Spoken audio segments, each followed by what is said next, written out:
Are you praying?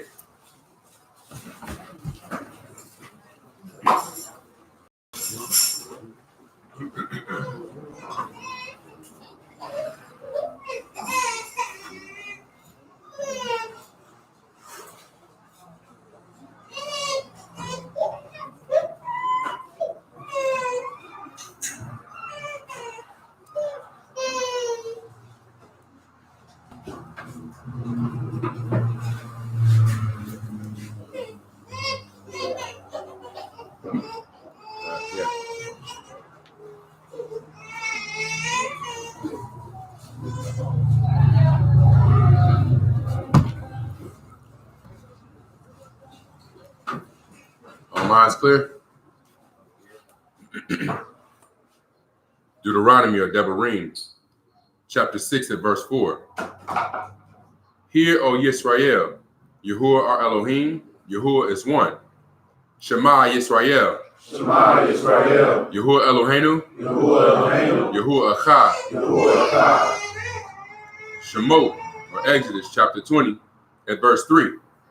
We will have no other mighty ones. We will have no other mighty ones. Against the Most High. Against the Most High. We will not make any carved image. We will not make any carved image. Or any likeness. Or any likeness. Of that which is in Shamaim above. Of that which is Shamaim above. Or which is in the earth beneath. Or which is in the earth beneath. Or which is in the waters under the earth. Or which is in the waters under the earth. We will not bow down to them. We will not bow down to them. Nor serve them. Nor serve them. For Yahuwah our El. Yahuwah is a jealous El. Is a jealous El. Visiting the wickedness. Visiting the wickedness. Of the fathers on the children. Of the fathers on the children. To the third and fourth generation. To the third and fourth generation. Of those who hate him. Of those that hate him. But showing kindness. But showing kindness. To thousands of those. To thousands of those. Who love him. Who love him. And keep his commandments. And keep his commandments. We will not bring the name. We will not bring the name. Of Yahuwah our El. Of Yahuwah El. To nothing. To nothing. For Yahuwah. Will not leave us unpunished. Will not leave us unpunished. Who brings his name to nothing. Who brings his name to nothing. We will remember the Shabbat day. We will remember the Shabbat day. To keep it Kodesh. To keep it Kodesh. 6 days we will labor. 6 days we will labor. And do all our work. And do all our work. But the seventh day. But the seventh day is a Shabbat. Is a Shabbat. Of Yahuwah our El. Of Yahuwah El. For in 6 days. For in 6 days. Yahuwah made Shamaim. Yahuwah made Shamaim. And the earth. And the earth. And the sea. And the sea. And all that is in them. And all that is in them. And rest the seventh day. And rest the seventh day. Therefore Yahuwah barak the Shabbat day. Therefore Yahuwah barak the Shabbat day. We will respect our fathers. We will respect our fathers. And our mothers. And our mothers. So that our days will be long. So that our days will be long. Upon the earth. Upon the earth. We will not murder. We will not murder. We will not commit adultery. We will not commit adultery. We will not steal. We will not steal. We will not bear false witness. We will not bear false witness Against our neighbor. Against our neighbor. We will not covet. We will not covet anything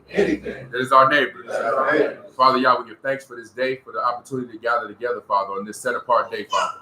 There would be a mark between you and your people, Father, to set us apart from the world, Father. We thank you for every soul that is gathered together. For those who are watching on the live stream, Father, we pray that you would give edification, Father, according to your word, Father. Give utterance unto the speaker and understanding unto the hearer, so that we all may be doers of your word, Father. We pray that as any soul is in transit, you allow them to make it here safely, Father. We pray for young Shiloh, Father, that his health would be restored and he would be strengthened, Father, even now as we pray with one heart and one mind and one accord, Father. Father, ultimately, we give thanks unto you. All these things we pray. So be it. So be it. Hallelujah.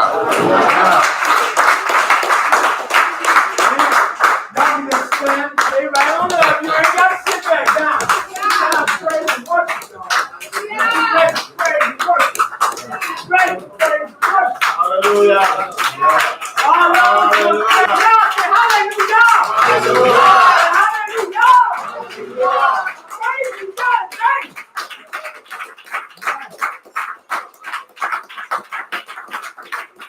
Now, we don't have any music.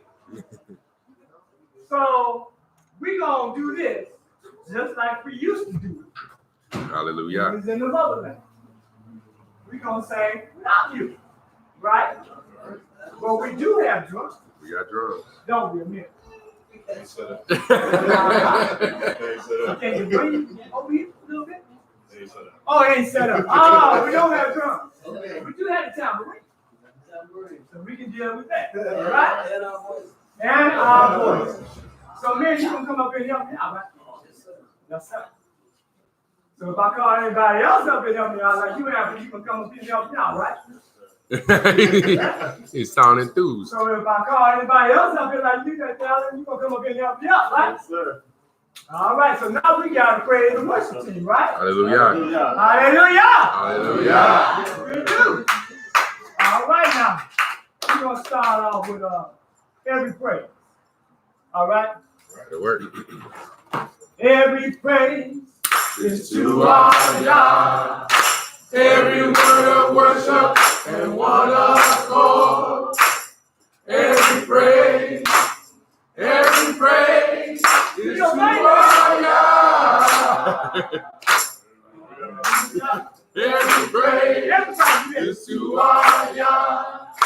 Every word of worship and one accord. Every praise is to our YAH. Hallelujah. Every praise is to our YAH. Every word of worship and one accord. Every praise is to our YAH. Hallelujah. Every praise is to our YAH. Every word of worship and one accord. Every praise is to our YAH. Hallelujah. Every praise is to our YAH. Every word of worship and one accord. Every praise is to our YAH. Hallelujah. Hallelujah. And to our YAH. Every word of worship and one accord. Every praise is to our YAH. Hallelujah. Yah Savior, Yah Healer, Yah Deliverer. Yes, Yes, He is. Yes, He is. Yah Savior, Yah Healer, Yah Deliverer. Yes, He is. Yes, He is. Yes, He is. Yes, He is. yes, He is. Yes, He is. Yes, He is. Yes, He is. Every praise is to our YAH. Every word of worship and one accord. Every praise to our YAH. Hallelujah. Every praise is to our YAH. Every word of worship and one accord. Every praise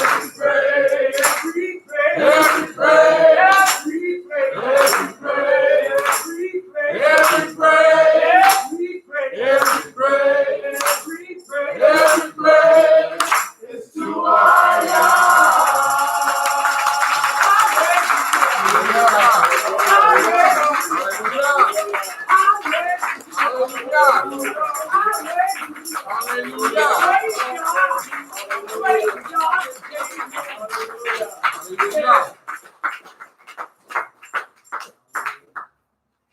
All right.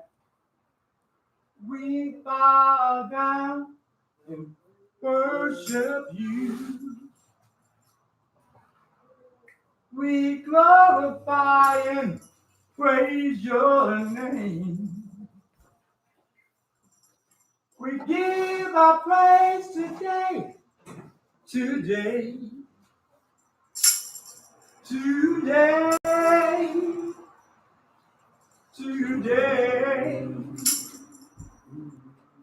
We bow down and worship you. We glorify your holy name. We give our praise. We give our praise today. Today.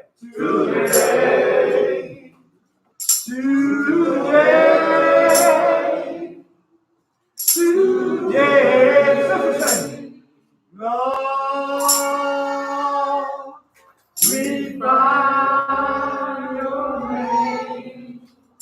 Lord, we find your name. Lord, we find your name. Lord, we find your name. Brothers. Lord, we find your name. Yes. Lord, we find your name. Lord, we find your name. Everybody. Lord, we find your name. Glorify your name. We find your name. Lord, we find your name. Lord, we find your name. Lord, we find your name. Lord, we find your name. Lord, we find your name. Lord, we find your name. All right.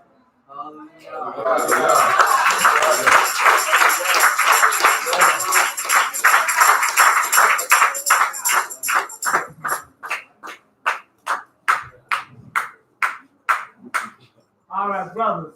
We're gonna do a little Shemaiah right up, right? All right. So we're gonna need the brothers to be our bass. All right. So y'all gonna say bum bum bum bum bum bum bum bum bum bum bum bum bum.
go to the bridge.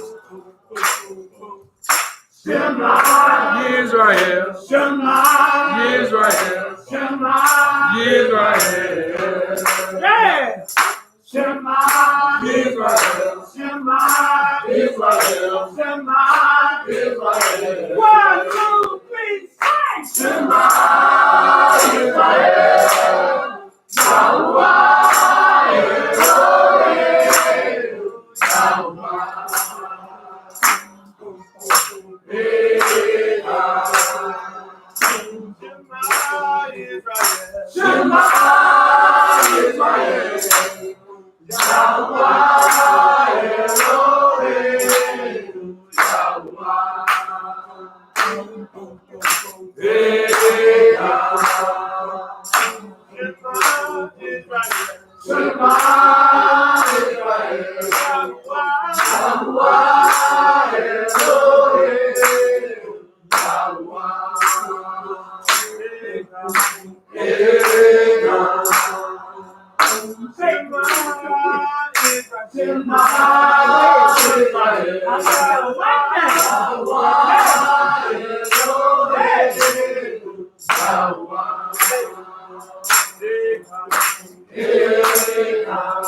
Shema Israel. Yahweh Elohim. Shema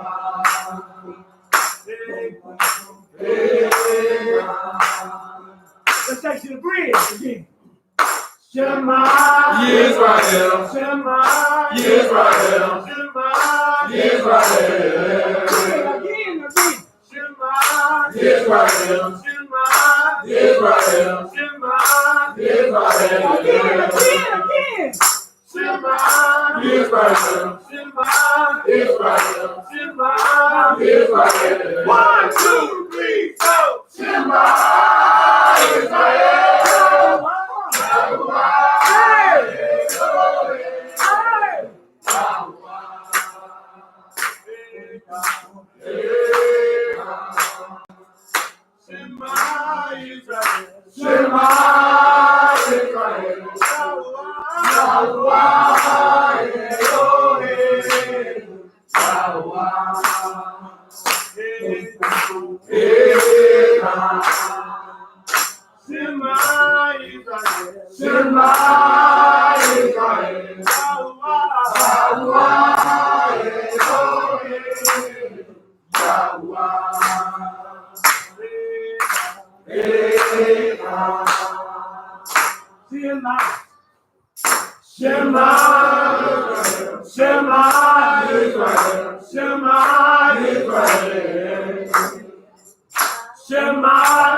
Israel. One more time. Shema Israel, Shema Israel, Shema Israel. 1, 2, 3, say. Shema Israel.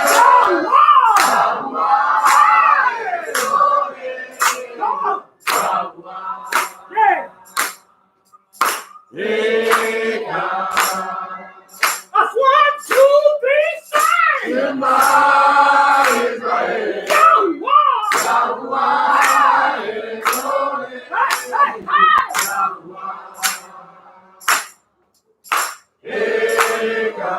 The last time. 1, 2, 3, say. Shema Israel.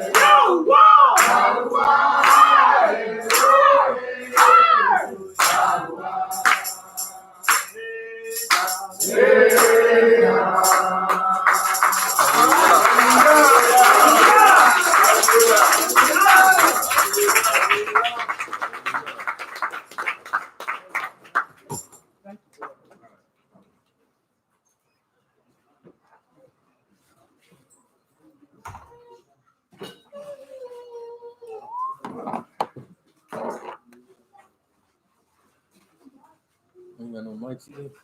Nope, the sound ain't even hooked up. The sound ain't even hooked up. Ain't nothing red.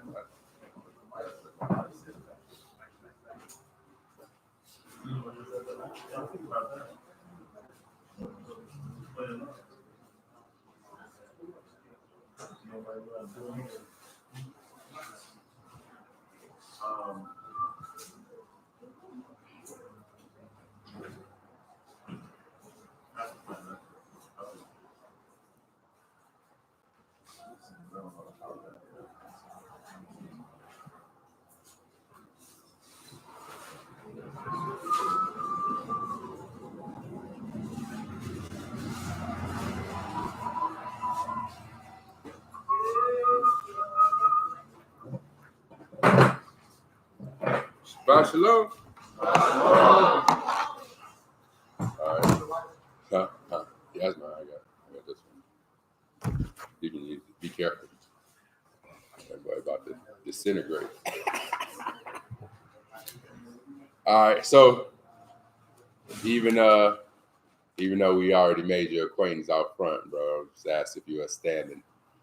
Introduce yourself to everyone. Everybody who's this your first time, if it's your first time here, just ask you stand and introduce yourself so we can properly greet you. That's all. Shalom, brother. Oh, who was it that you was chopping it up with? That okay, cool. Okay.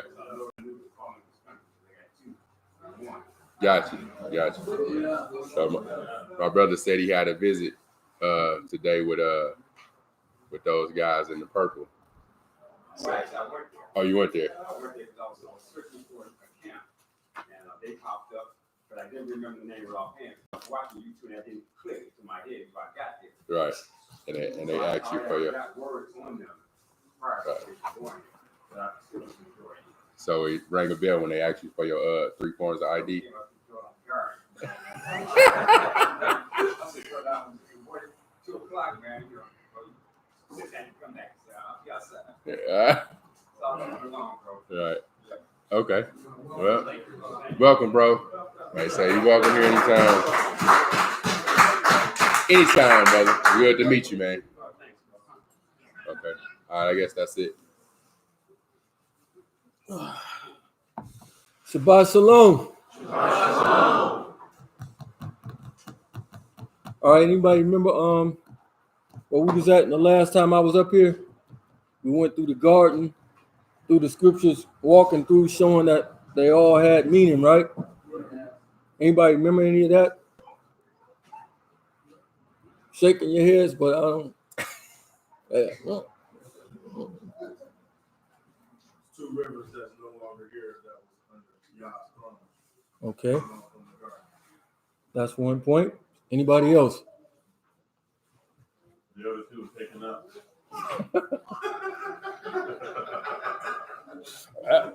Absolutely. Mm-hmm. All right. Anything else? Anybody else? Talking about the trees being together. 2 trees. It's all still the same thing, though. All the garden. Go ahead.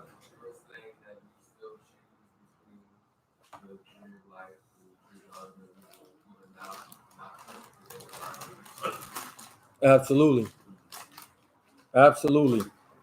So, we're going to pick it up at Genesis chapter 3 again.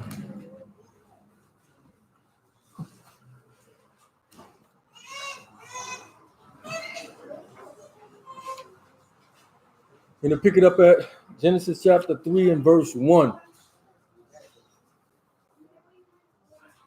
My brother been studying so hard. Taking all the pictures. Taking all them pictures with it, so he throw them out. Genesis chapter 3 and verse 1. You want to hallelujah? I want y'all to know, like, we was just singing. Who was we supposed to be singing to? So we were singing to him like that. Think about it. The creator. Everybody was like this. Is that how we sing to him? It's not proper, man. So it ain't pointing the finger at no individual, but as a collective, we was just horrible. Think about that next time. Even without the music, we can do better than that. Pick it up, Genesis 3:1. The book of Genesis, chapter 3 and verse 1. Now the serpent was more subtle than any beast of the field which Yahuwah Elohim had made. And he said unto the woman, Yea, have Elohim said, You shall not eat of every tree of the garden? And the woman said unto the serpent, We may eat of the fruit of the trees of the garden, but of the fruit of the tree which is in the midst of the garden, Elohim have said, You shall not eat of it, neither shall you touch it, lest you die. Least what? Lest you die. Go ahead. And the serpent said unto the woman, You shall not surely die. You shall what? You shall not surely die. You will not die, even though Yah's word says that you will die. Read. Verse 5. For Elohim does know that in the day you eat thereof, then your eyes shall be open. Your what? Your eyes shall be open. Your mind shall be open. Your eyes shall be open. He said your eyes shall be open. What is this thing with the eyes?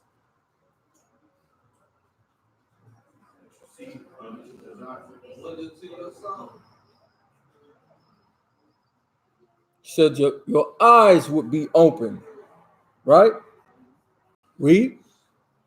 And you shall be as gods, knowing good and evil. Knowing what? Knowing good and evil. So he planted a thought into the brain. Read. And when the woman saw. She did what? When the woman saw. What do you see with? The eyes, right?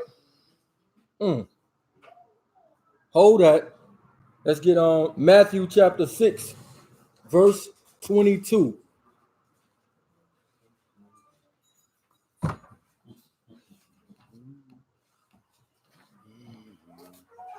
The book of Matthew.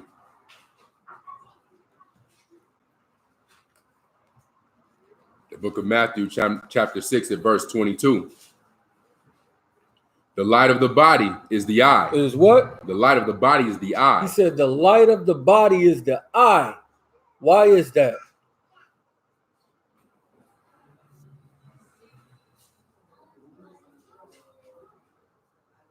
I can't hear you. He said it's the windows to his soul.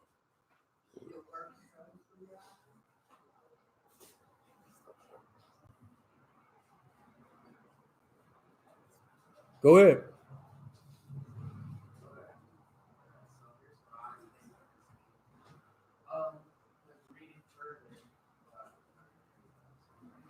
If your eyes are messed up, you won't be able to see anything.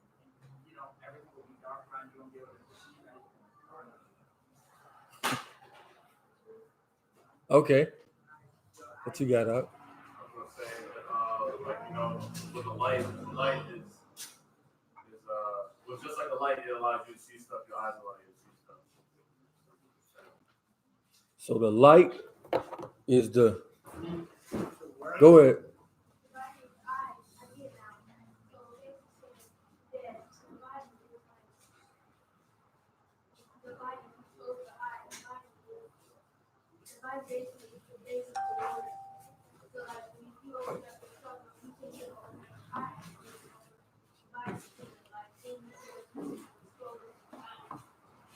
We can go with that. All right. Yep. So all throughout the Bible, the metaphor for like guidance. So I think the eye is what guides the body. Take the eye, your eye. That's what the mind. So if you let your eye look at good and positive things, your mind will be that way. Look at negative or harmful things. That's going to start. That's the guard body first. That's the side body. Absolutely. Shalom. Absolutely. Read that again. The book of Matthew, chapter 6, at verse 22. The light of the body is the eye. If therefore your eye be single, the whole body shall be full of light. He said, if your eye be single, the whole body shall be full of light. So this is like when he say a double-minded man is what? Right? So keep the eye focused. Right? But it's something with these eyes. Let's get Psalms chapter 101. Psalms 101.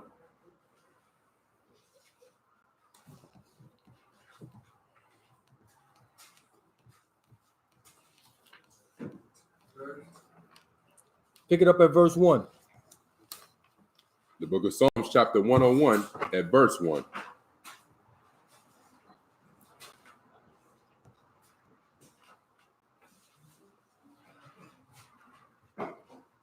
I will sing of mercy. Of what? I will sing of mercy. Trav just went over this on last Shabbat about the mercy, right? It's a heavy thing. A lot of us don't exercise mercy. We don't. And judgment. And what? And judgment. Your head? Unto you, O Yahuwah, will I sing. I will behave myself wisely in a perfect way. I will do what? Behave myself wisely in a perfect way. He says, I will behave myself wisely in a perfect way. I'm going to behave wisely in a perfect way. Read.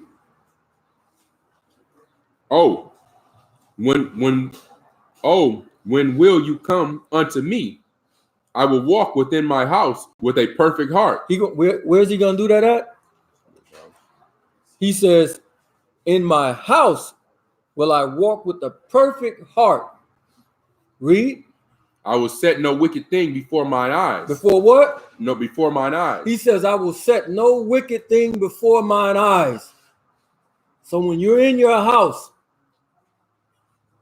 do you set power in front of your eyes?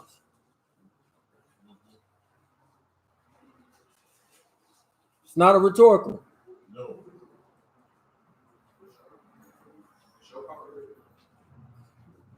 Whatever is wicked, do you set it before your eyes?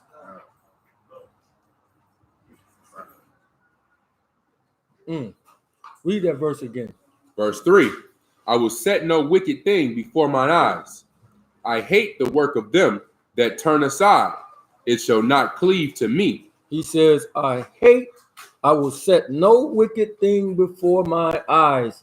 Because if you look at it long enough, what's going to happen? Desire going to come in. It's going to eventually get you.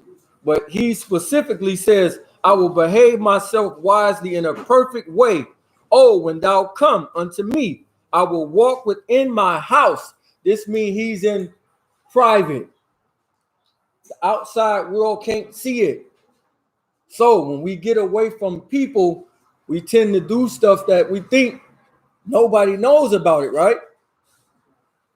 Who know about it? So he says, I will set no wicked thing before mine eyes.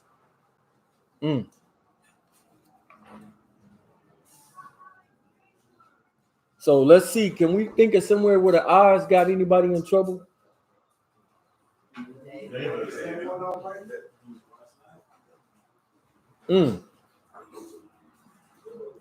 Wow. Let's see. Let's get Deuteronomy chapter 6, verse 1.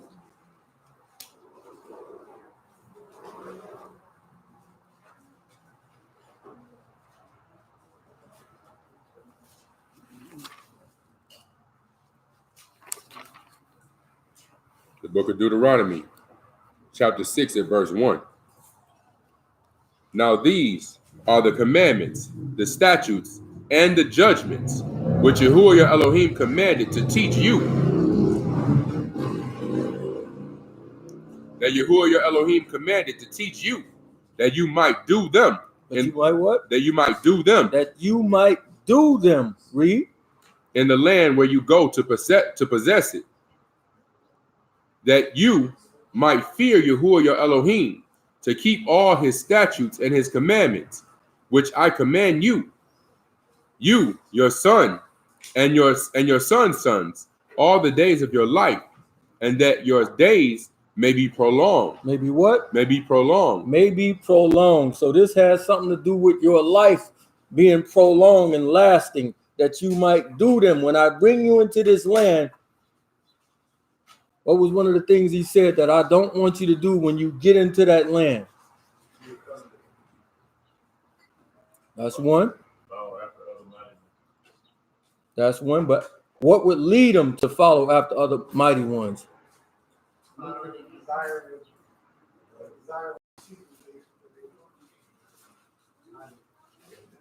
Get Deuteronomy chapter 7.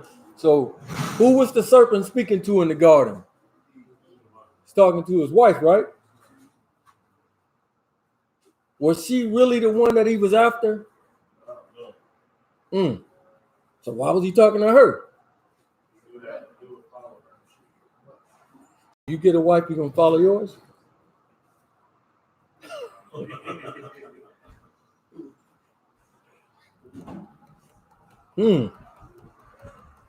Deuteronomy chapter 7 and verse 4. The book of Deuteronomy, chapter 7 and verse 4. For they will turn away your son from following me. Pick it up at verse 1. Verse 1.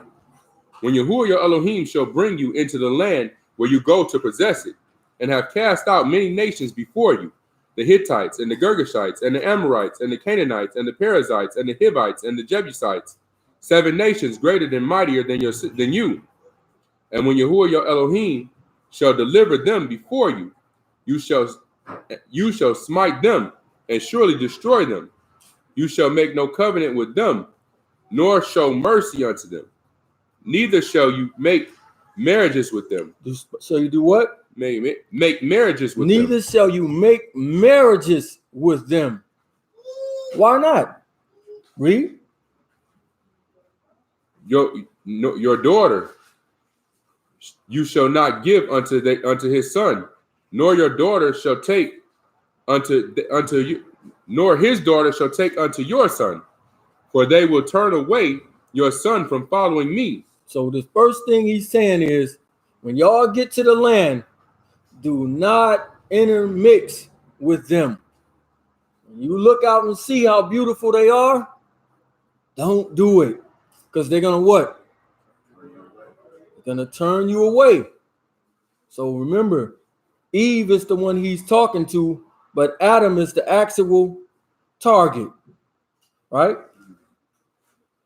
1 Kings chapter 11, verse 1. Solomon is the what kind of man? Wisest man, right? The book of 1 Kings chapter 11 and verse 1. But King Solomon loved many strange women, together with the daughter of Pharaoh, women of the Moabites, Amorites, Edomites, Zidonians, and Hittites. And who? Hittites. Didn't he just tell us don't do that? Wow. So the wisest man to live besides Mashiach has been turned into what? A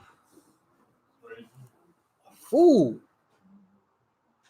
Because he's doing something that he wasn't supposed to do.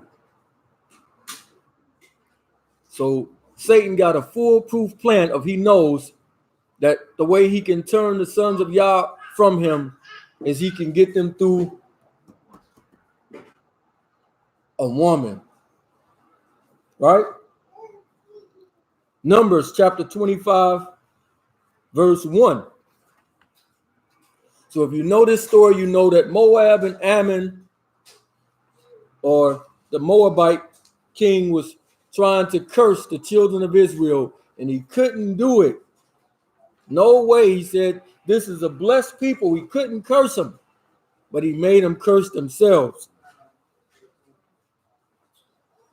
Numbers chapter 25, verse 1. The book of Numbers chapter 25 at verse 1. And Israel abode in Shittim, And the people began to commit whoredom. They did what? Began to commit whoredom Mm. with the daughters of Moab.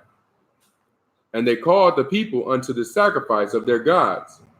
And the people did eat and bowed down to their gods. And Israel joined himself unto Baal Peor. And the anger of Yahuwah was kindled against Israel. And Yahuwah said unto Moses, take all the heads of the people and hang them. And do what? And hang them. And hang them. So this is the same thing that happened before the flood. They went after the strange women. This is why he's talking to Eve as opposed to Adam. If he can get Eve on board, normally the man is going to follow it. But y'all to pay close attention to that. The man is going to follow this. If we read this through, we'll see like 25,000 people died in this, right? Something like that. Maybe a little bit more. They died in this altercation because of this. What is Samson known as? Strongest man, right? Turn to what? The weakest. Turn into the weakest.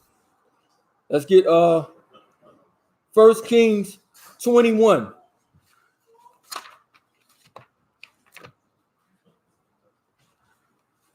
Caught that name.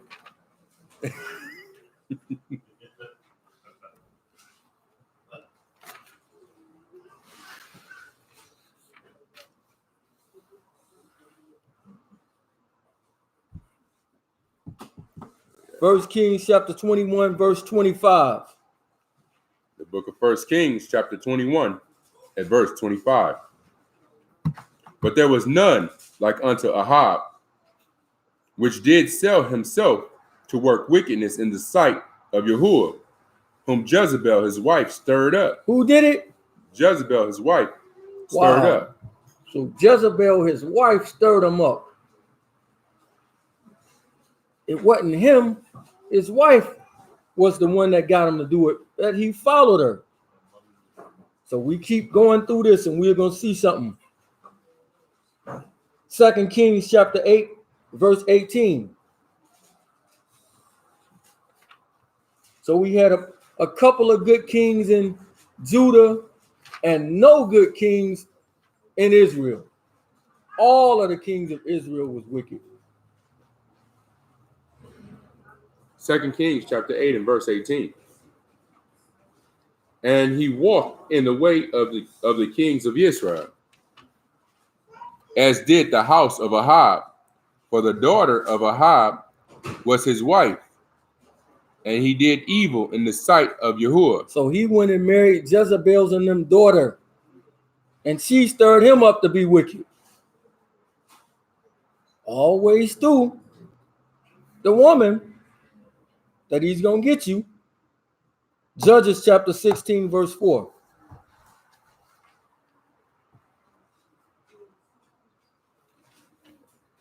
The book of Judges chapter 16 and verse 4. And it came to pass afterward that he loved a woman in the valley of Sorek, whose name was Delilah. And the masters of the Philistines came up unto her and said unto her, entice us, and see wherein his great strength lies, and by what means we prevail against him. And by what means we prevail against him, that we may bind him to afflict him. And we will give you every one of us 1,100 pieces of silver. How many pieces? 1,100 pieces of silver. Go ahead. And Delilah said to Samson, tell me, I pray you, wherein your great strength lies. Tell me, why are you so strong? I want to know why you so strong, how you get to be so tough. All right? Was Samson a big guy? He wasn't? Oh, okay. On the movies, they make him like a real big guy. Was he a big guy? Like bigger than me. But on the movies, that's how they make him look. So I just was wondering, was that accurate? The scriptures. No. Read on. And Delilah said unto Samson, tell me, I pray you, wherein your great strength lies, and wherewith you mightest be bound to afflict you. She telling them straight out, I want to bind you up and hurt you. How do I do it? How tell me how to get you so I can hurt you. Right? So it's funny, but remember, all these things we bring upon ourselves. So when we meet somebody and they put the red flag up and you act like you don't see the red flag, that's it. Right?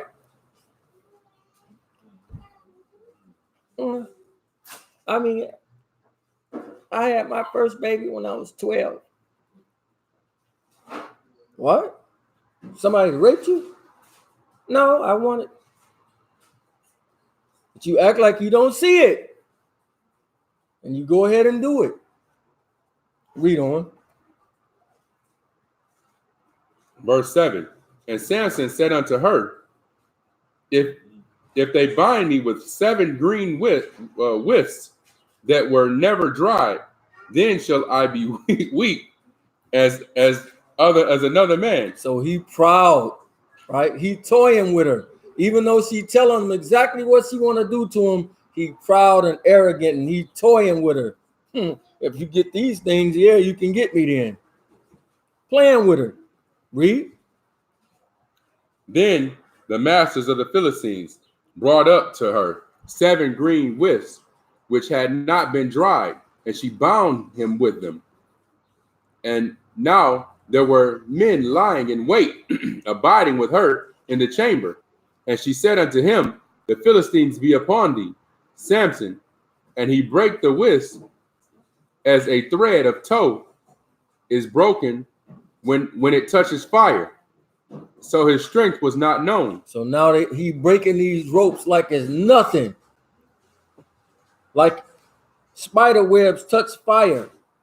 Nothing to him. But she still don't know his strength. Read. And he said unto her, Verse 10. Verse 10. And Delilah said unto Samson, behold, you have mocked me and told me lies. Now tell me, I pray you, wherewith might you be bound? Tell me how to hurt you. Tell me how to get you killed. That's crazy. Samson, come to this hotel room so I can get you out your clothes and all them guys can jump out the closet and get you. Tell me how to do it. y'all, no, nothing like that don't really happen, right? Oh man, y'all know nothing like that don't happen. That woman don't set nobody up and have them stop playing. Read on, bro. And he said unto her, if they bind me fast with new ropes that never were occupied, then shall I be weak, and as another man. Delilah therefore took new ropes and bound him therewith, and said unto him, You don't even think she got the new rope. I just told him she about to test him out on me.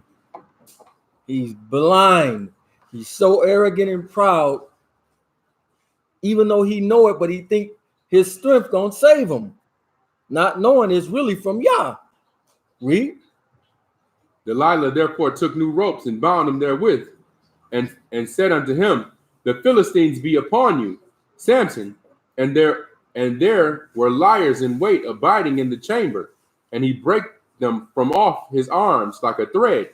And Delilah said unto Samson, hitherto you have mocked me and told me lies. Tell me wherewith you might be bound.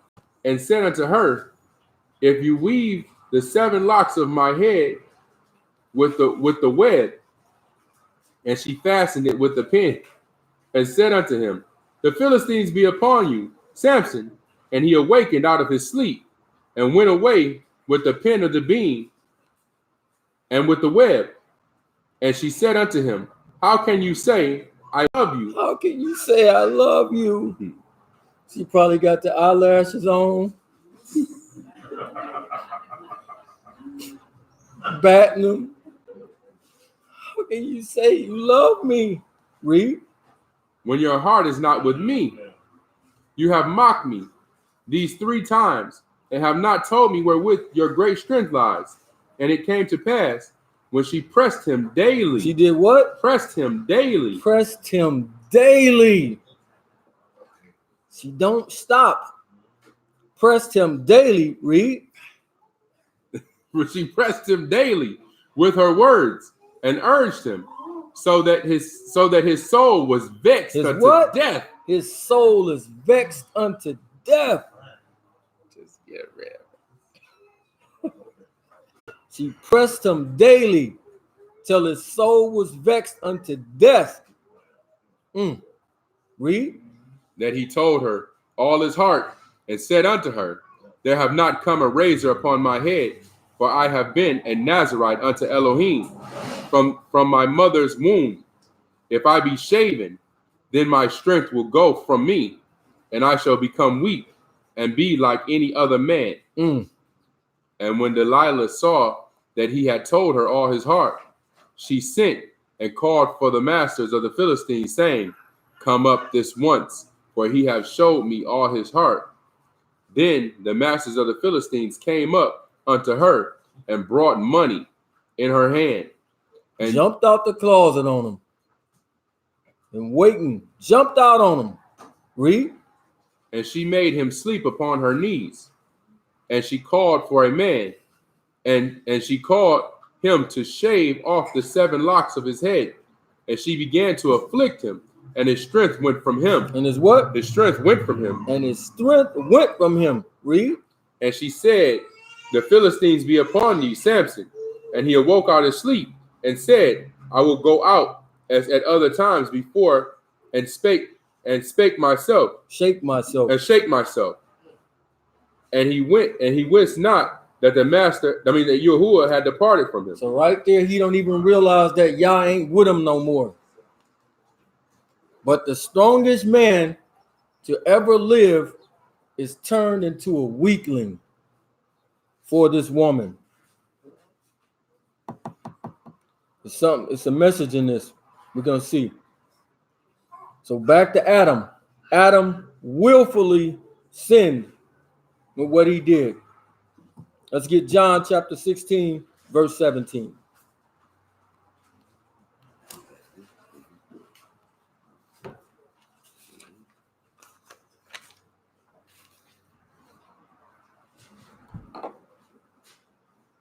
The book of John, chapter 16 and verse 17. Then said some of his disciples among themselves, what is this that he says unto us, a little while, and you shall not see me, and again a little while, and you shall see me, and because I go to the Father. They said therefore, what is this that he says, a little while? We cannot tell what he says. Now Yeshua knew that they were desirous to ask him, and said unto them, do you inquire among yourselves of that I said, a little while, and you shall not see me? Oh, I'm in the wrong place. Get John chapter 10.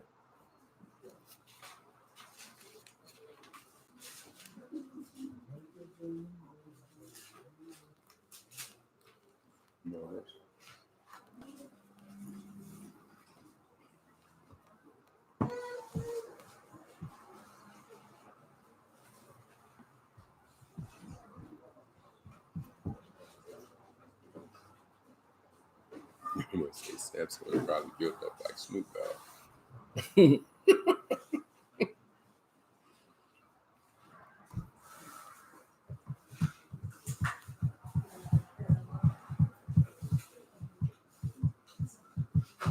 So again, Adam willfully did what he did. He wasn't deceived like Eve was. He willfully laid down his life. Let's get John chapter 10, verse 17.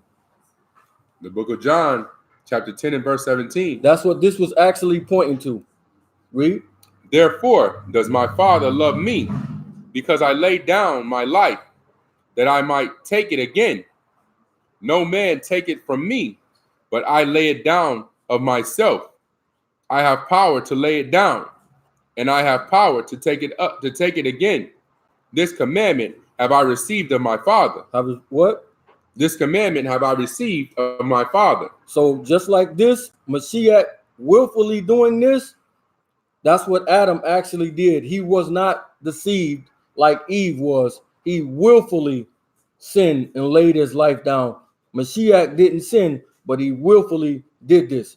Hebrews chapter 2, verse 8.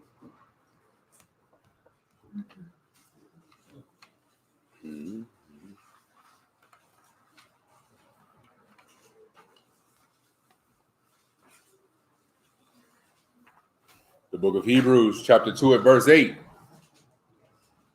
You have put all things in subjection under his feet, for in that he put all in subjection under him, he left nothing that is not put under him. But now we see not yet all things put under him, but we see Yeshua, who was made a little lower than the Malachim, for the suffering of death, crowned with esteem and honor, that he by grace of Elohim should taste death. Should do what? Should taste death for every man. For what? For every man. For every man. So he had to willfully lay down his life to taste death for every man to redo what Adam had already done. Read. Verse 10. For it became him. Read verse 9 again. Verse 9. But Yeshua, who was made a little lower than the Malachim, for the suffering of death, crowned with esteem and honor, that he by grace of Elohim should taste death for every man. For it became him. For whom are all things, and by whom all things, and by whom are all things, in bringing many sons unto esteem.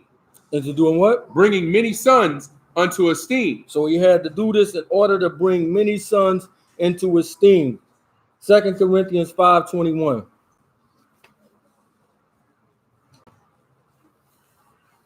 Willfully had to die to redo what Adam had done. 2 Corinthians 5:21. 2 Corinthians 5:21. For he have made him to be sin for us, who knew no sin, that we might be made the righteousness of Elohim in him. That we what? Might be made the righteousness of Elohim in him. So he willfully died, took on the sins of the world to undo what Adam has done. Let's go back, Genesis chapter 3.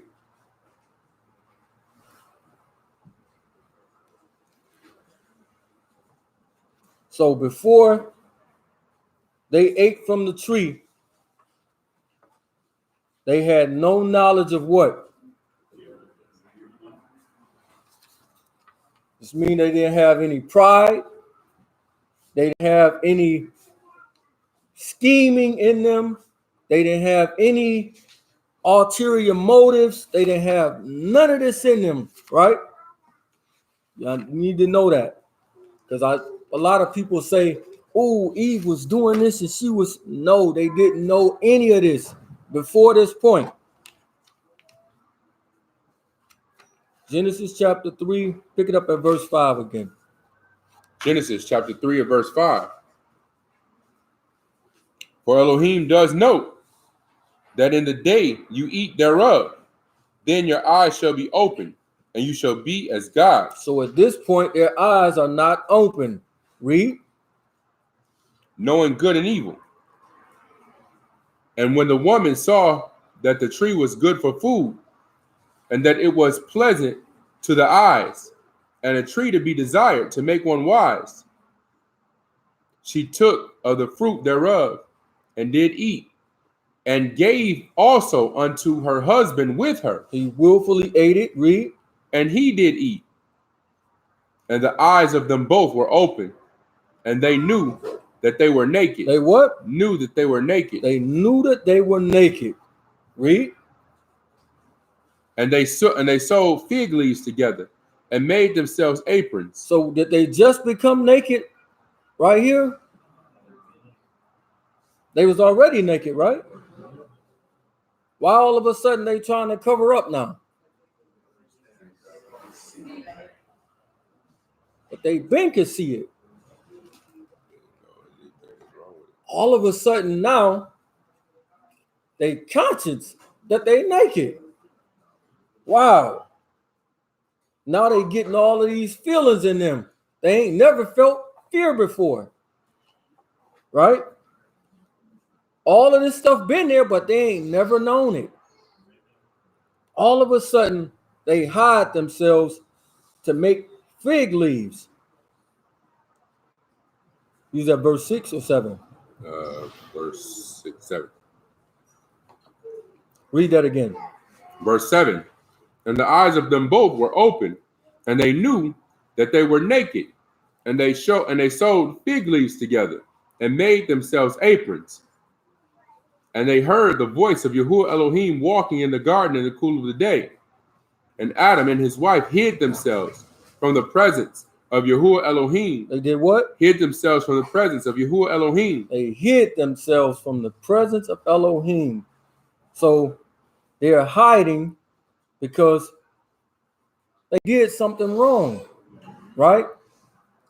You can have a guy that's 350 pounds, all muscle, but if he in a guy's house messing with his wife, what type of feeling you think he got up that door open? Even though you super strong, you got something in you because you doing wrong. That's what wrong do. It make you fearful and scared. They supposed to have been happy for him, right? That he was coming in there, right? Because this Messiah, this the guy. Hold that, get all. Revelations 19:7.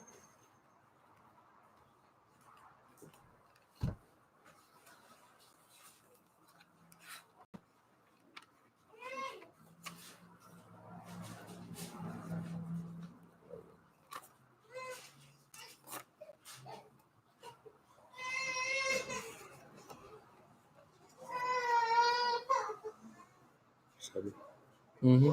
The book of Revelations, chapter 19 and verse 7. Let us be glad and rejoice and give honor to him, for the marriage of the Lamb is come, and his wife has made herself ready. She did what? They made herself ready. But the wife, they there while they running from him. They running from him in the beginning. Right here, it's getting reversed.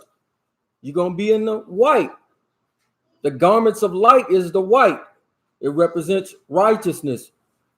Get Revelations 3:18.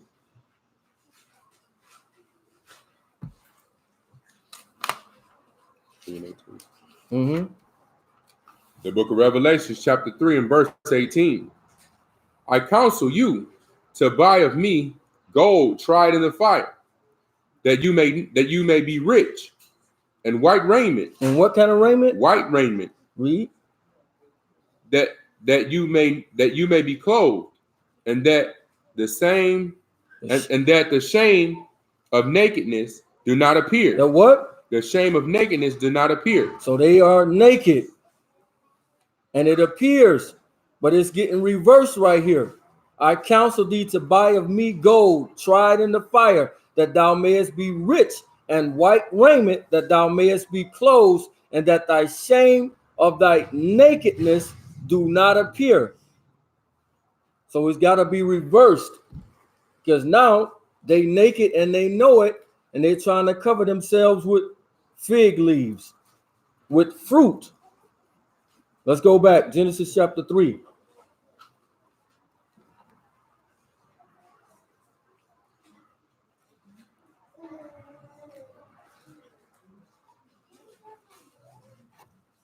Pick it up at verse 7 again. Genesis 3 and 7. And the eyes of them both were open, and they knew that they were naked, and they sewed fig leaves together and made themselves aprons. And they heard the voice of Yahuwah Elohim walking in the garden in the cool of the day. They heard what? The voice. They heard the man. The voice of Yahuwah Elohim. What's that? They said they heard the voice, not the person. They said they heard the voice. How do you hear a voice walking? Noise. They said they heard the voice walking, and they hid themselves. Again, why was they hiding?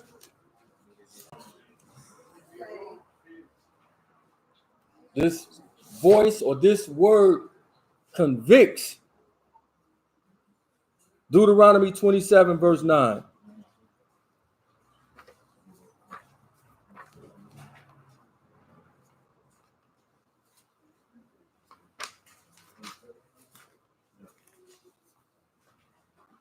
The book of Deuteronomy, chapter 27, at verse 9.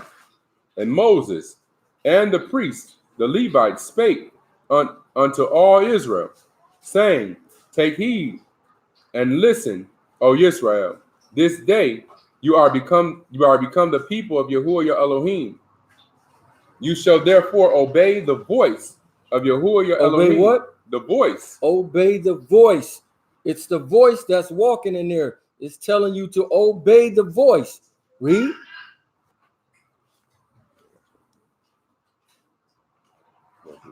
Obey the voice of Yahuwah your Elohim, and do his commandments and his statutes, which I command you this day.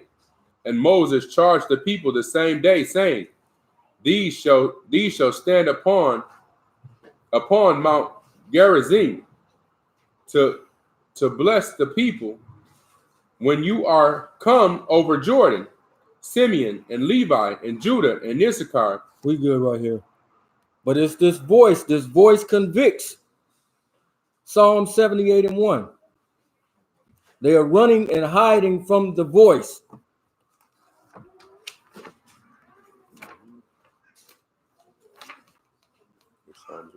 Psalm 78 and verse 1.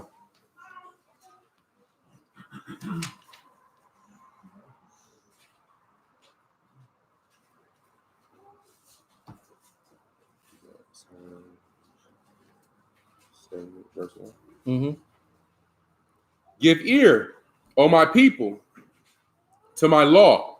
Incline your ears to the words of my mouth. To what? To the words of my mouth. I will open my mouth in a parable. I will utter dark sayings of old. Go back to verse 1 again. Verse 1. Give ear, O my people, to my law. To my what? To my law. Read. Incline your ears to the words of my mouth. To the what? The words of my mouth. To the words of my mouth. So the words, the mouth, obey the voice that's coming to you and speaking to you. This voice convicts. Psalms 119, 72.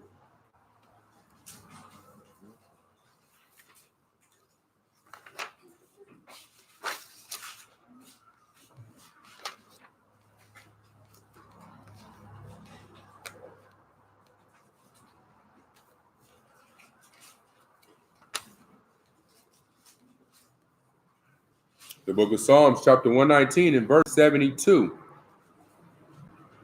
The law of your mouth is better unto me than thousands of gold and silver. He says, the law of thy mouth is better unto me than thousands of gold and silver. So they are running from the law. Who embodies the law? Daniel 9:11.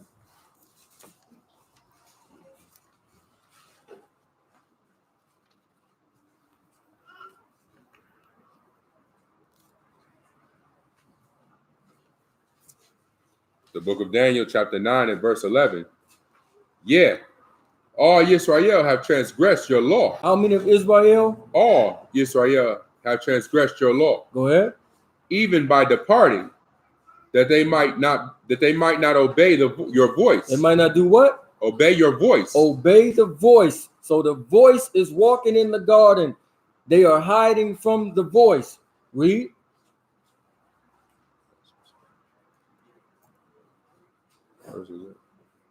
We have verse 11. Yea, all of Israel have transgressed your law, even by departing, that they might not obey your voice.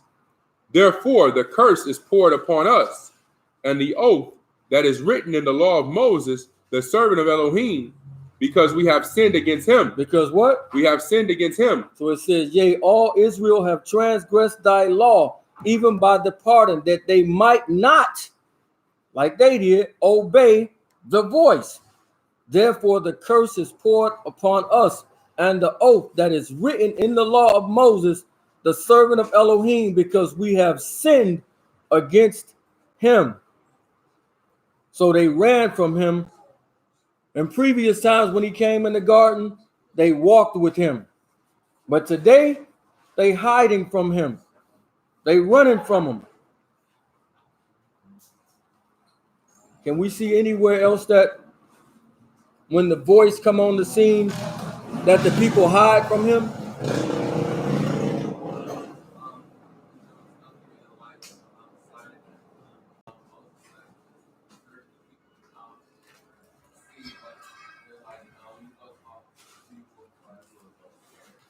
But they not in sin at this point. All right. In sin, hiding from him. The voice, rather.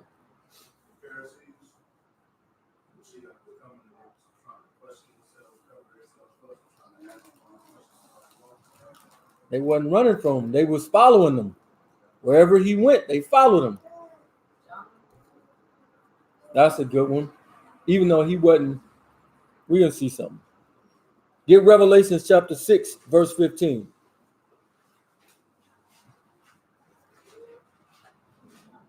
This voice convicts. It's the reason that you're running from him. The book of Revelation, chapter 6, at verse 15. And the kings of the earth, and the great men, and the rich men, and the chief captains, and the mighty men, and every bondman, and every free man, hid themselves in the dens and in the rocks of the mountains, and said to the mountains and rocks, fall on us, and hide us from the face of him that sits on the throne, and from the wrath of the Lamb. And from the who? The wrath of the Lamb. So the Lamb has come into the garden. Adam and Eve is guilty of being in sin. This is why they are hiding from him, trying to get away from him. He's righteous. He can't be in the presence of sin. So they are hiding from the wrath of the Lamb, because he is the one that's walking in the garden. Revelations 19:15. The book of Revelation, chapter 19 and verse 15.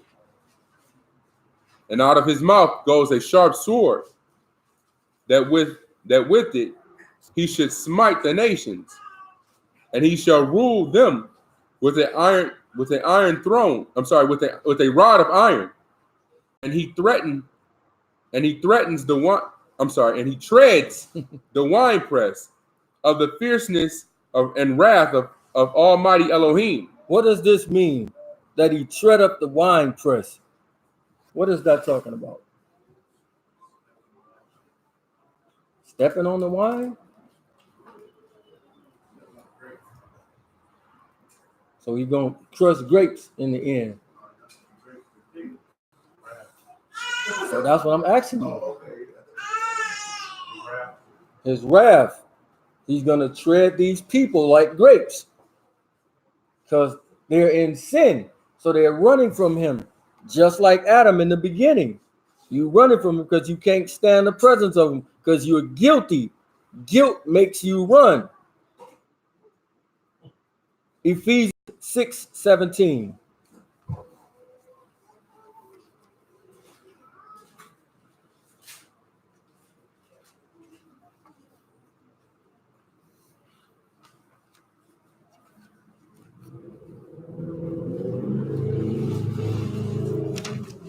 Ephesians 6:17.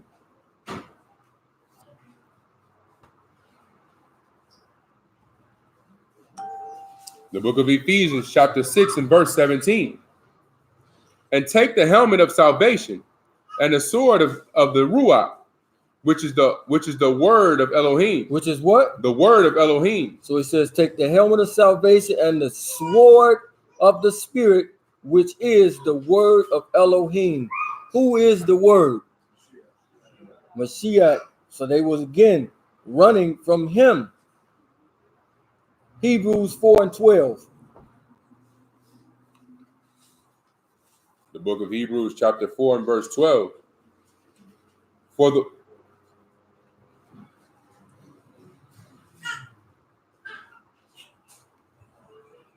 the word of Elohim is quick and powerful and sharper than any two-edged sword. Is what? Quick and powerful and sharper than any two-edged sword, piercing even to the dividing asunder of souls and ruach, and of the joints and marrow, and is a discerner of the thoughts and intents of the heart. Thoughts and what? Intents of the heart. Thoughts and intents of the heart. For the word of Elohim is quick and powerful and sharper than any two-edged sword, piercing even to the dividing asunder of soul and ruach.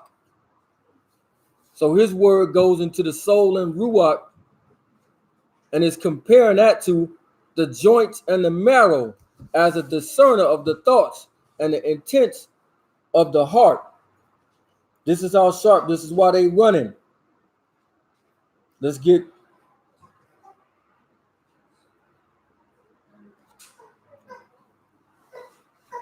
one moment.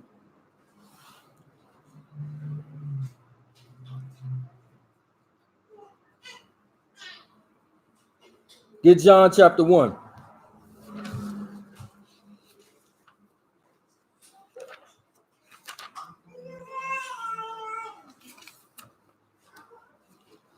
So the voice, the word, the mouth of Yahuwah is all one person. John chapter 1 and 1. The book of John, chapter 1 and verse 1. In the beginning was the word, and the word was with Elohim, and the word was Elohim. So the word was with Elohim, and the word was Elohim. Read. The same was in the beginning with Elohim. The same was in the beginning with Elohim. Read. Now, I'm sorry. All things were made by him, and without him was not anything made that was made. Jump down to verse 14. Verse 14. And the word was made flesh and dwelt among us. And the word was made flesh and dwelt among us. In the beginning, he was dwelling with Adam and Eve. Right? He was there with them in the very beginning, dwelling with them. But something separates man from Yah. What is it? Sin, right?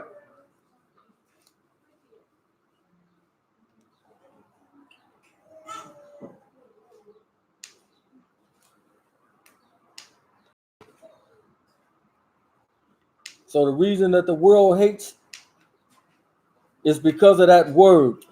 John 7 and 7. The book of John, chapter 7 and verse 7. The world cannot hate you, but me it hates, because I testify of it. Because he do what? I testify of it, that the works thereof are evil. So this word is the reason why everybody that's in sin can't stand it, because he testifying against it. This word points out your flaws. It shows the bumps in your face, or whatever the case may be. So everybody that's sinful has to get away from him. Back to Genesis chapter 3.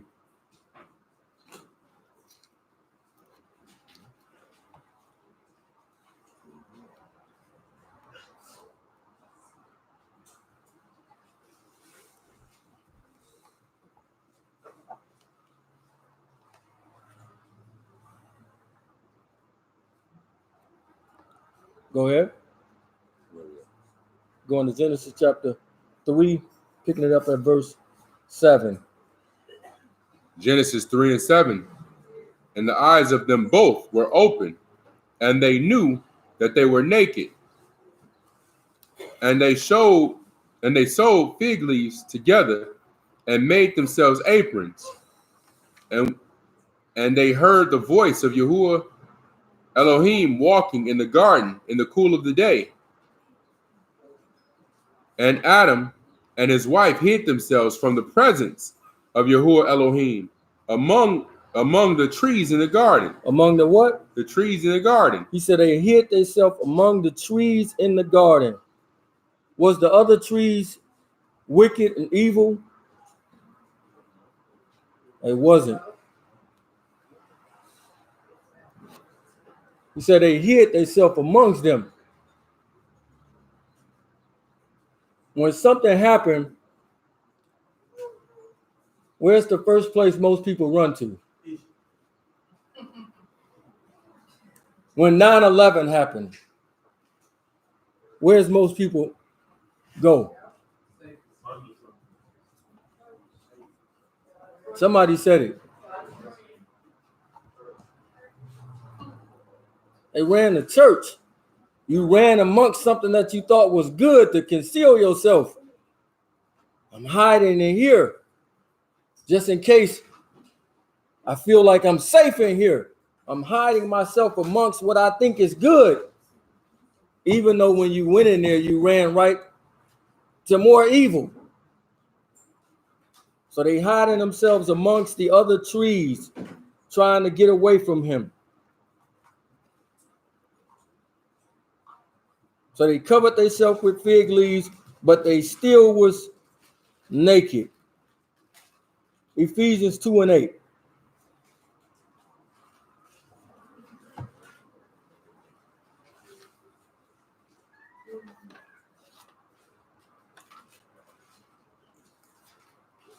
The book of Ephesians, chapter 2 at verse 8. For by grace are you saved through faith, and that not of yourselves, it is a gift of Elohim. So you can't cover your own self. Y'all got to cover you when you sin. You can't do it yourself. Read.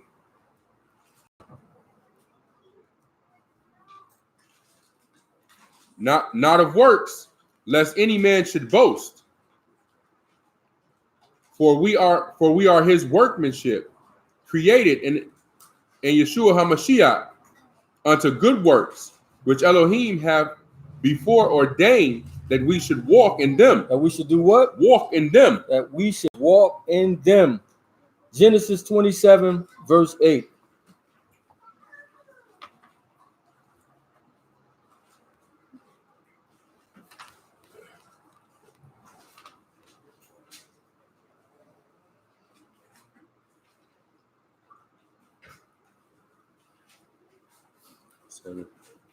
Genesis 27, verse 8. The book of Genesis, chapter 27 and verse 8. Now therefore, my son, obey my voice according to that which I command you. Now go now to the flock and fetch me from there 2 good kids of the goats. 2 what? 2 good kids of the goats. And I will make them savory meat for your father, which he loves. And Jump down to verse 14. Verse 14. And he went and fetched and brought them to his mother. And his mother made savory meat, such as his father loved. What did he just bring to his mother?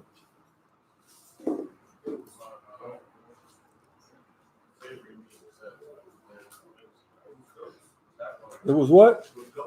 How many? 2 of them, right? How many goats go into the atonement? 2, right? So from the very beginning, he was trying to show us something.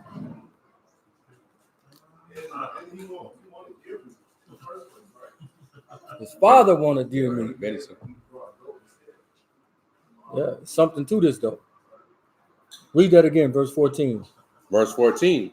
And he went and fetched and brought them to his mother. And his mother made savory meat, such as his father loved. And Rebekah took goodly raiment of her eldest son Esau. So remember, they tried to cover themselves with what? Adam and Eve tried to cover themselves with what? Fig leaves. But that don't work. That would be like your works, or covering with the fruit of your works. Read. Verse 15. Verse 15. And Rebekah took goodly raiment of her eldest son Esau, which were with her in the house, and put them upon Jacob. Mashiach would be our big brother, right? Read. Her younger son. And she put the skins of the kids of the goats upon his hands, and upon the smooth of his neck. And she gave the savory meat and the bread which she had prepared into the hand of her son Jacob. And he came unto his father and said, My father. And he said, Here am I. So we used these two goats to cover himself. And the father couldn't tell no difference between Esau and Jacob. So we got to put on Mashiach at the end, so the father can't tell the difference between you and Mashiach. Right? You got to be covered in this way. You can't do it of yourself. Leviticus chapter 16, verse 8.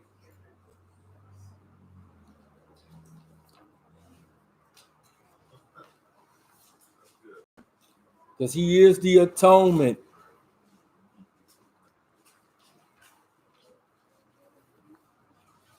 The book of Leviticus, chapter 16, at verse 8. And Aharon shall cast lots upon the two goats. The two what? Upon the two goats. Read. One lot for Yahuwah, and the other lot for the scapegoat. And Aharon shall bring the goat upon which Yahuwah's lot fell, and offer him for a sin offering. But the goat on which the lot fell to be the scapegoat shall be presented alive before Yahuwah, to make atonement with him. To do what? Make atonement with him. To make atonement with him. So he was showing us from the beginning about these goats and the covering that's going to cover you at the very end. Back to Genesis chapter 3. Pick it up at verse 9. The book of Genesis chapter 3 at verse 9. And Yahuwah Elohim called unto Adam and said. Called unto who? Unto Adam, and said unto him. So Eve is the one that's brought this thing in, and the serpent, why does he call Adam first? Why don't call the serpent first?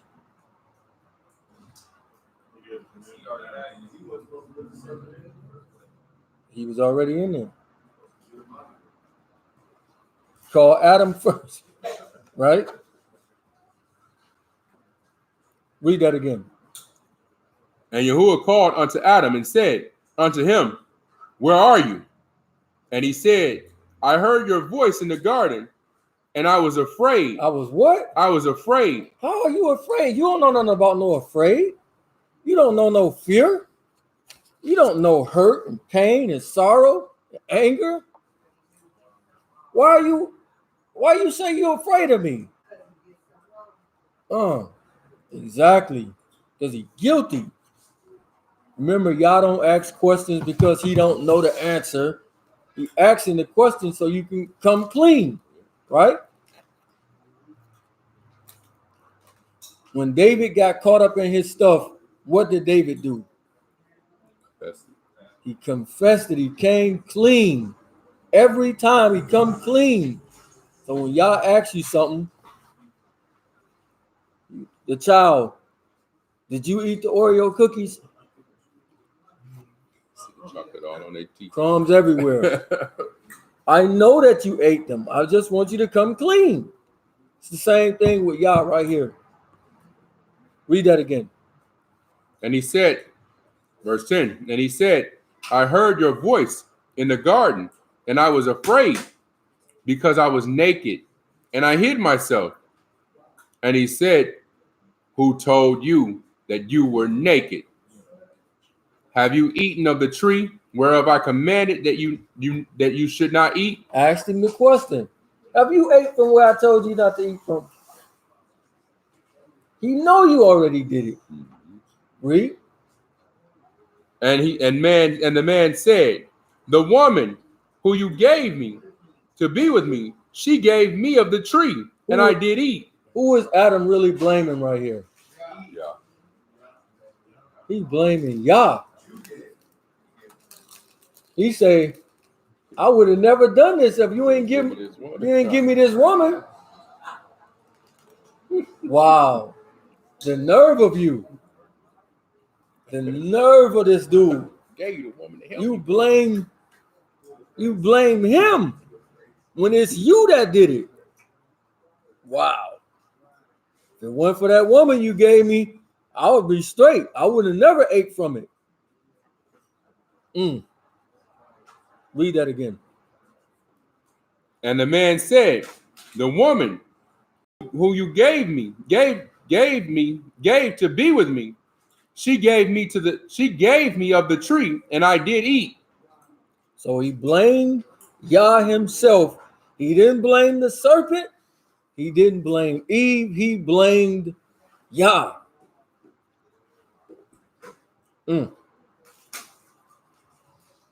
If one of us was YAH, right there, what you think you'd do?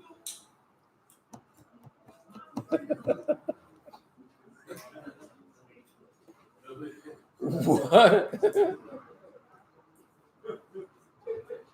You blame me because I gave you some help and I told you exactly what not to do, and you turn and blame me? All right, now he talked to the woman. Read. And Yahuwah said unto the woman, what is this that you have done? Same thing. What is this you have done? She should have learned from Adam to answer rightly. Read. And the woman said, the serpent beguiled me, and I did eat. And Yahuwah Elohim said unto the serpent. Wait a minute. So notice he asked her the question like he asked Adam.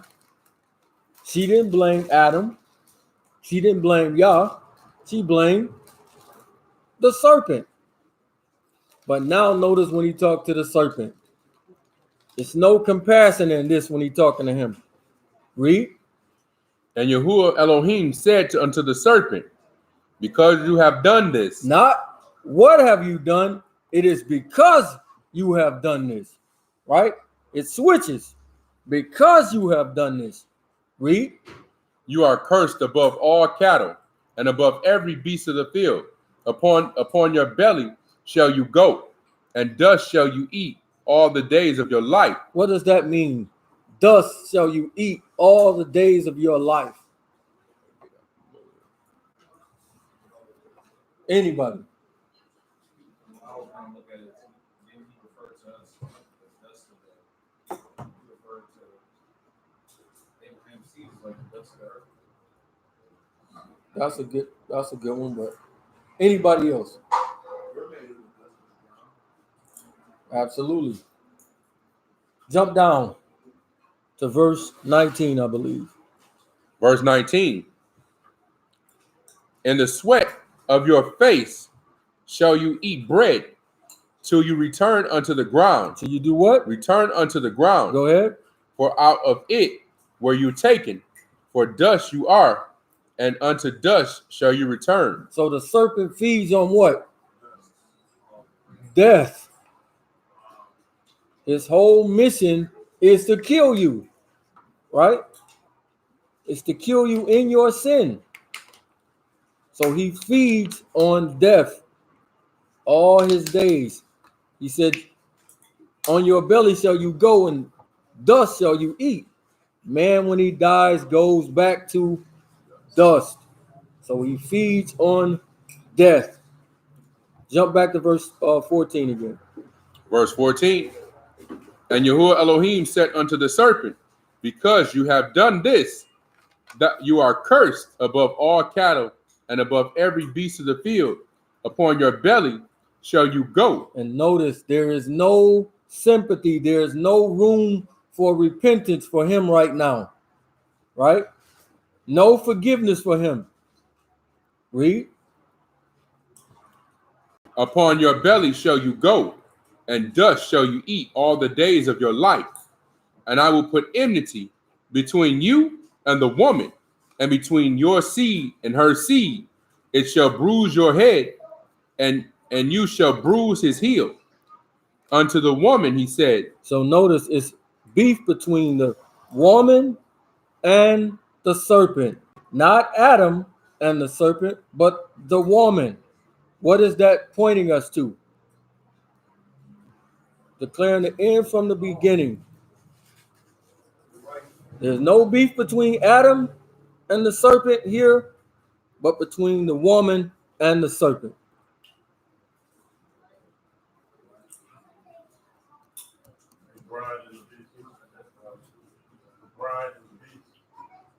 Absolutely. Let's see that. Get Revelations chapter 12, 17.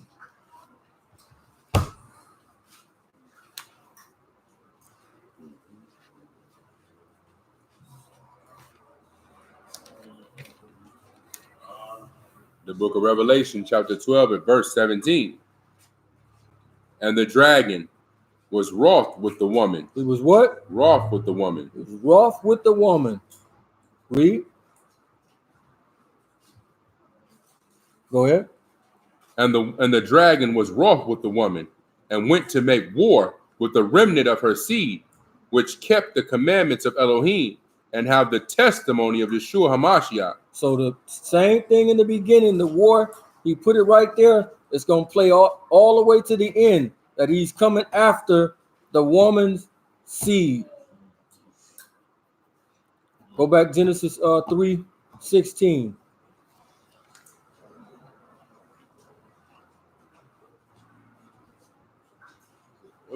Be.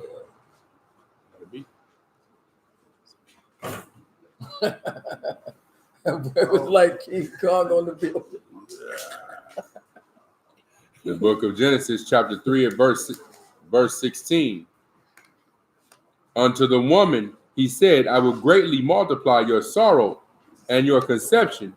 In sorrow shall you bring forth children, and your desire shall be to your husband. And your what? Your desire shall be to your husband. What does that mean? He says your desire shall be to your husband. Absolutely. How did you know that? Travis told you that?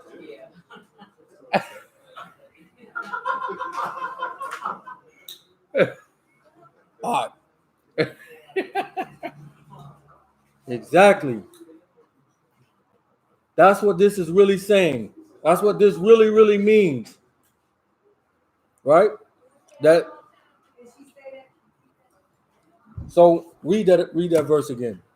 Genesis chapter 3 and verse 16. Unto the woman he said, I will greatly multiply your sorrow and your conception. In sorrow you shall bring forth children, and your desire shall be to your husband. And your what? Your desire shall be to your husband. It says your desire shall be to your husband. So before reading this, we always used to think like it's saying that she's supposed to want to follow her husband, but it's not saying that at all. Hold that. What is it saying again, sis? This is crucial with y'all sisters. This is saying that the woman is going to want to be in charge. She's going to want to run the husband. Right? But the only way you don't fulfill this is how?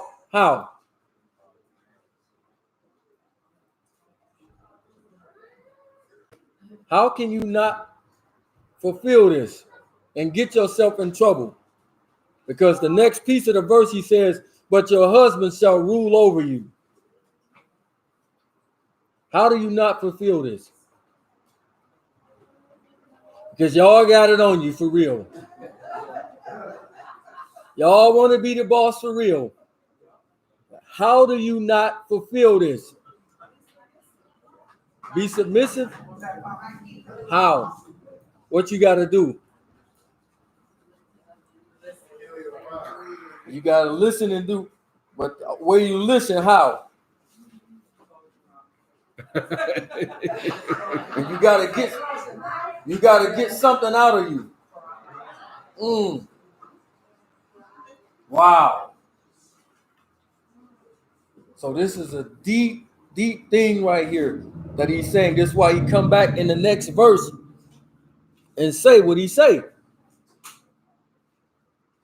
Your desire shall be to your husband, but he shall rule over you. Get Genesis chapter 4, verse 7. The book of Genesis, chapter 4, verse 7. If you do well, shall you not be accepted? And if you do not well, sin lies at the door, and unto you shall be his desire. So sin desire is to rule over you, right? So he's letting us know that your wife's desire is going to be to rule over you. Is this thing for real or what? Yeah, it's real. We want to rule. She want to rule over him and be the boss.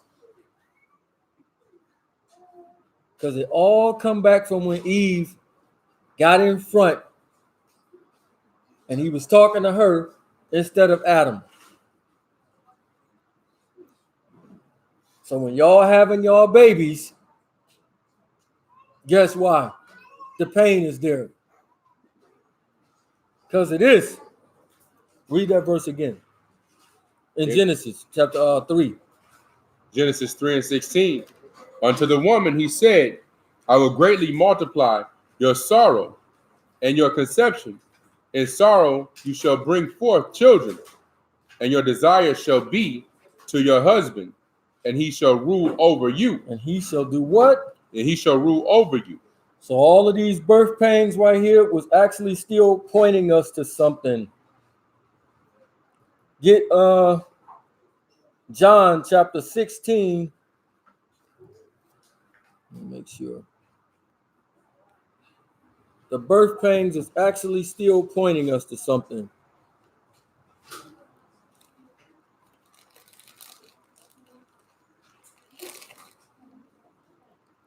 John chapter 16, verse 21.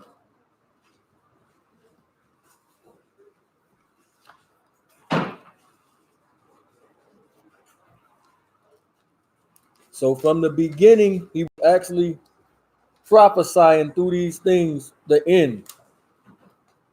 The book of John, chapter 16 and verse 31.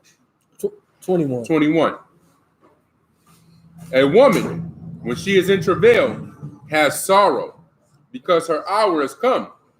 But as soon as she is delivered out of the child, she remembers no more the anguish. She what? Remembers no more the anguish for joy that a man is born into the world.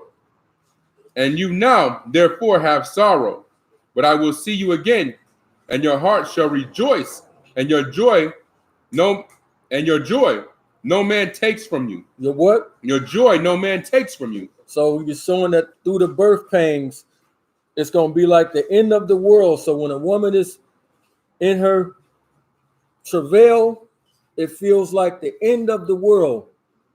Is that accurate? Some of y'all sisters? Feels.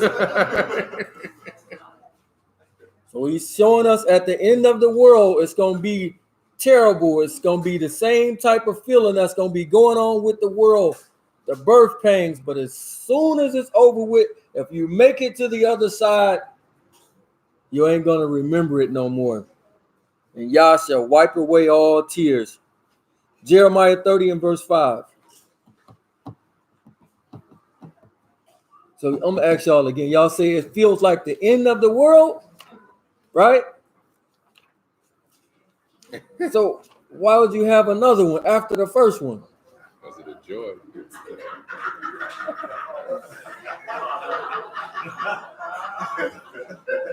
Ah!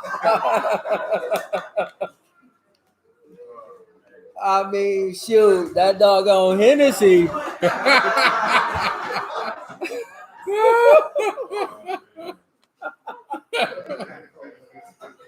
And they rolled up them blunts and had that Henny. I couldn't take it.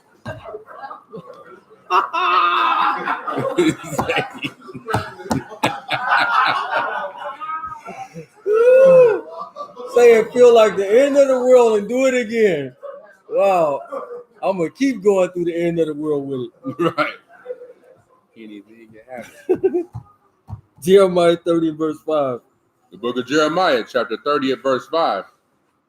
But thus saith Yahuwah, we have heard a voice of trembling, of fear, and not peace. Ask you now, and see whether a man does travail with child. Wherefore do I see every man with his hands on his loins, as a woman in travail, and all the faces turned into paleness. Wow. Could this be talking about the men? The trannies gonna be having. Did y'all see that? They said the trannies gonna be able to give birth. Wow. Did they say that for real? Yeah. I don't believe that. We would have to see that in Genesis somewhere. Yeah. A womb transplant. Yeah. That's wishful thinking on the people's part. I will have to see it in Genesis to believe it. Genesis 3:16 again.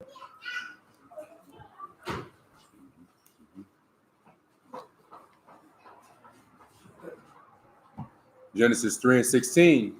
Unto the woman he said, I will greatly multiply your sorrow and your conception. In sorrow you shall bring forth children, and your desire will be to your husband, and he shall rule over you. And he shall what? And he shall rule over you. Go ahead. And unto Adam he said, because you have hearkened unto the voice of your wife, and have eaten of the tree of which I commanded you, saying, you shall not eat of it. Cursed is the ground for your sake. Is what? Is the ground for your sake. Cursed is the ground for your sakes. Read. Cursed is the ground for your sake. Remember before this, the fruits and stuff was already there. He didn't have to work for it. Just go get it. Eat. Right? Read. In sorrow shall you eat of it all the days of your life. Thorns also and thistles shall it bring forth to you. So before this, there was no thorns and thistles. Right? Soon as he do this, now when he go out there, he's going to experience being tired. Oh my goodness, I don't feel like getting up. When you had the perfect temperatures. Before this, he didn't sweat. None of this stuff, right? Can't even imagine it. That man never worked and dug in the ground and none of this stuff before this. But because sin, now you got to go work hard to get what was just right there for you. Read that verse again. And unto Adam he said, because you have hearkened unto the voice of your wife, and have eaten of the tree of which I commanded you, saying, you shall not eat of it. Cursed is the ground for your sake. In sorrow shall you eat of it all the days of your life. How long? All the days of your life. All the days of your life. Again, that was pointing us to something. Because the very first false prophet came and told him a lie.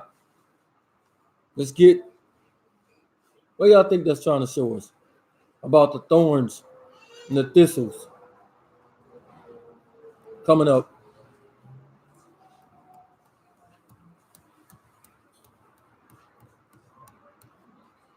Thorns and thistles. We're talking about fruits and trees and stuff.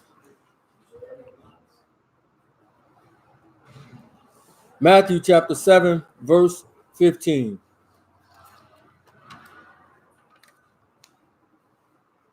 of Matthew, chapter 7, at verse 15.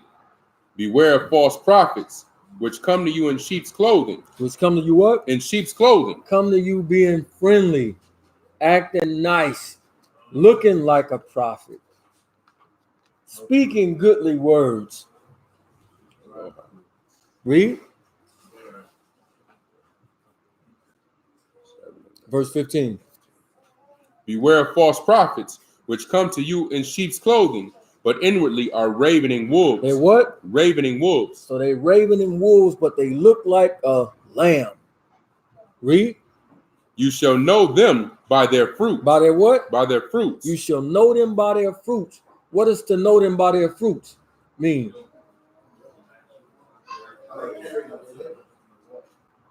So the minute the serpent said, you shall not surely die, what was he showing them?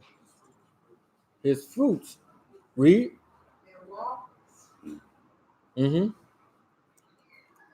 But inwardly are ravening wolves. You shall know them by their fruits.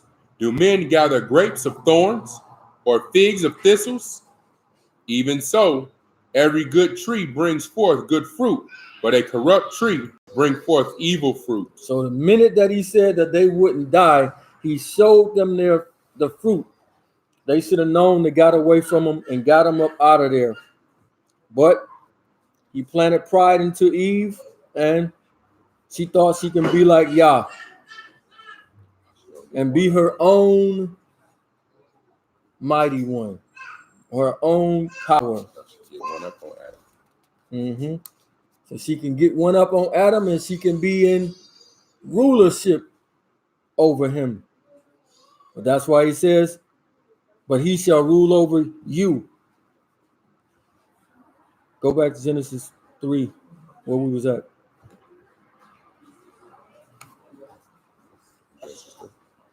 I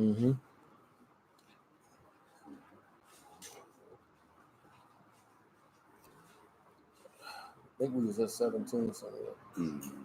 18 thorns of thistles. Verse 18. Thorns also and thistles shall it bring forth to you, and you shall eat the herb of the field. In the sweat of your face, shall you eat bread, till you return unto the ground, for out of it were you taken. For dust you are, and unto dust you shall return. And Adam called his wife's name Eve, because she was the mother of all living. Unto Adam also, and to his wife, did Yahuwah Elohim make coats of skins and make coats of skins. Make coats of skins, not just one. This is the goats. Read. Go ahead. Make coats of skins and clothe them. And Yahuwah Elohim said, behold, the man is become as one of us. He is what? Become as one of us. In the end, if you make it through, you will actually be, behold, for they have become as one of us.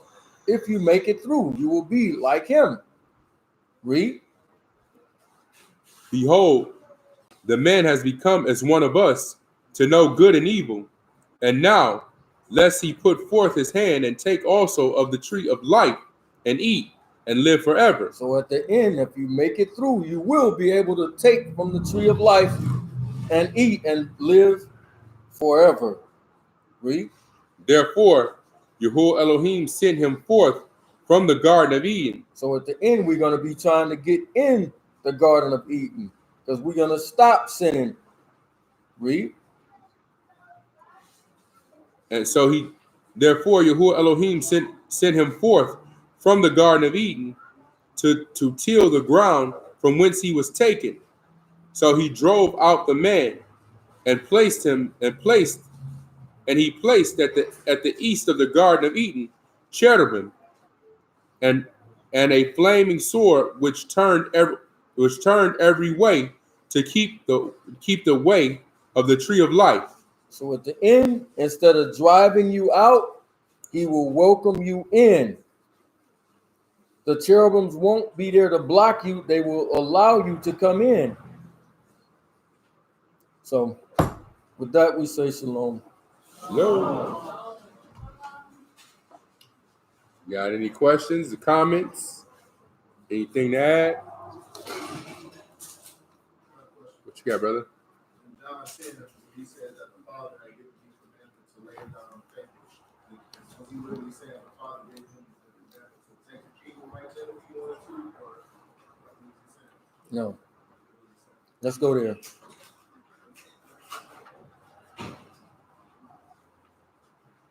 The command is to come and save us. If he can take the kingdom right there, it's no point in him dying or doing any of that. We all finished. His whole point to come down was to save his wife.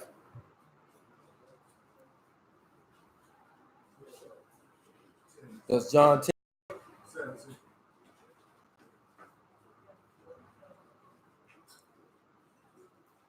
John 10 and what? The book of John, chapter 10 and verse 17. Therefore, does my Father love me, because I lay down my life, that I might take it again. No man take it from me, but I lay it down of myself. I have power to lay it down, and I have power to take it again. This commandment have I received of my Father. So this is not saying that I can come and take the kingdom right now. He already knew that the kingdom wasn't for right now. Even when Pilate and them had him into the room, he says, my kingdom is not of this world. You know what I'm saying? This thing right here, he's talking about, I'm laying down my life. Y'all ain't really killing me. I'm doing this. I'm doing this on my own free will to save my wife. If I don't do this, my wife is finished. All right?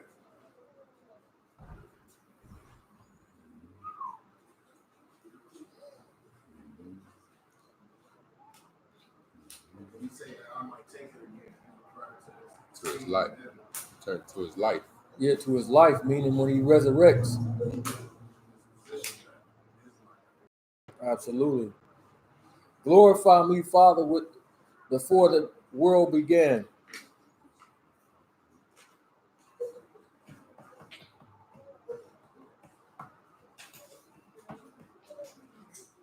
See any questions?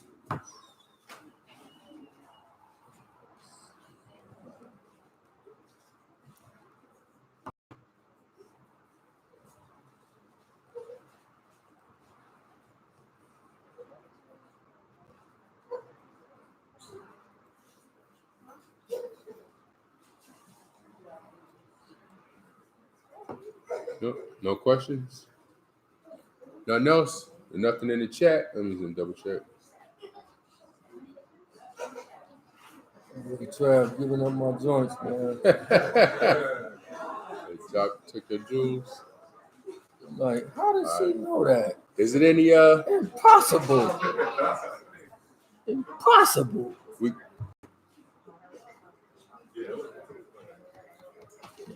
I know that she don't know that. We got anything to announce? No? All right. Want to make sure one question. Are we assuming the wrong position if we as women are bringing our husbands to the truth? The question is, are we assuming the wrong position if we as women are bringing our husbands to the truth? What's the position? What would be the position that you take? You just introducing them to the truth. Right. That doesn't mean that you took over them or anything like that. You're still yielding the authority, even if you, like you're saying, if you're introducing them to the truth, don't mean you usurping authority over him. So you got to be very mindful that just because you know the truth first doesn't mean that still order. Still got to do it properly, decently, and in order. I don't think there was. First Peter, just to that point, 1 Peter 3:1, talks about that. Not that you should be taking us role trying to be the authoritative figures, but it says likewise, you wives, be in subjection to your own husband, that if any obey not the word, so you got a husband that's not in the word, then you obey not the word, they also may be they may without the word be won by the conversation of their wives, meaning the manner of life, the conduct, behavior, while they behold your chaste conversation coupled with fear.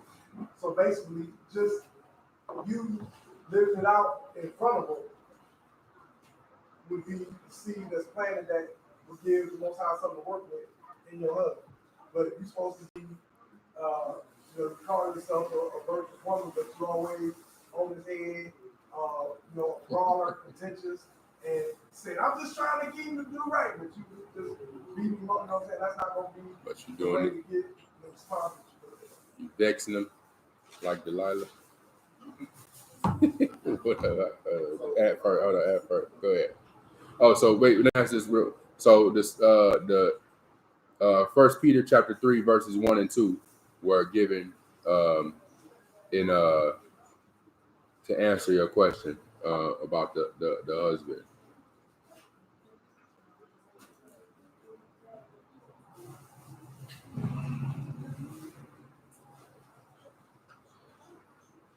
It says, go ahead. How does a woman follow a man how does a woman that's in the truth follow a man?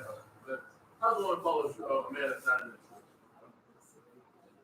How does she follow a man that's not in the truth? Well, it sounds like you just answered that with the 1 Peter chapter 3 and verse 1 and 2. That the man be won by the woman's, like you said, conduct, conversation, manner of life, and all of those things. What if he's asking her to do things that is not of the truth? To like break Shabbat and that kind of thing. Then the commandments rule. That's when you would.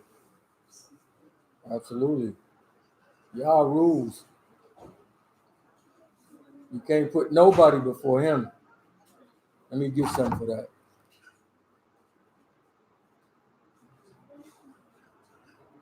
One moment.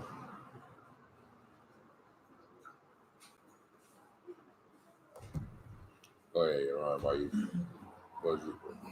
My question was that it says in Genesis 3, the woman said, I will greatly multiply your sorrow and your conception, and sorrow shall be for children, and your desire shall be to your husband, he shall rule over you. You know that means that she wants to rule over her husband. So if the woman accomplishes that desire, we all believe that the curse of birth pains will happen to her. No. That's there regardless. Yeah. No, that's there regardless. It's like Adam curse ain't broken either. Still gotta sweat of your brow. Like you were saying about the commandment thing, that if her husband is trying to make her do something against YAH, right? So we go to Matthew chapter 10, verse 37.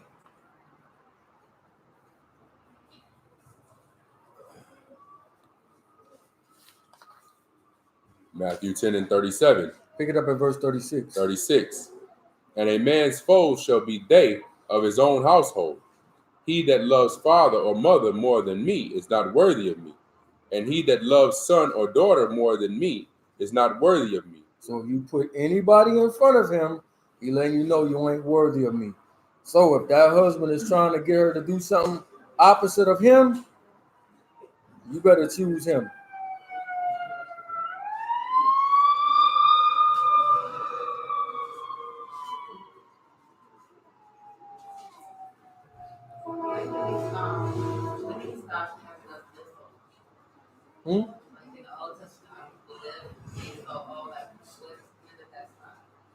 It really stopped like after the flood, because we got people even after the flood still living to like 170 and all that years of age.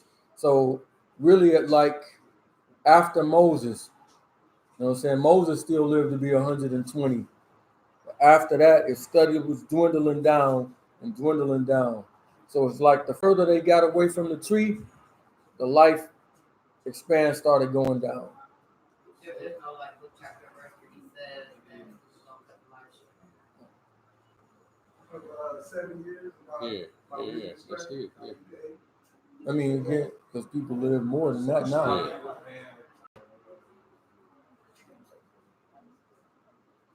But that's when it was like, what is it? When they shut down, I mean, cut down from people living to be like 900. Yeah. Can you explain what that means? Genesis 6:3, where it talks about it sounds like it'll lower the span of a. Oh, yeah, it ain't what you think.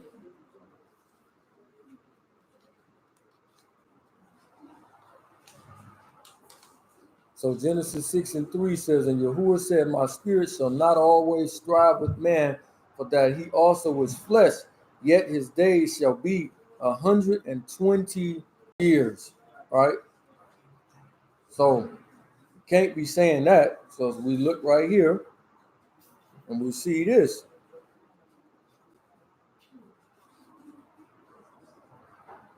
Hold on.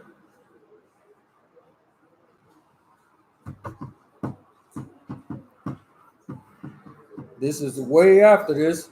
And he says, these are the generations of Shem. Shem was 100 years old when he begat Aphrodites, 202 years after the flood.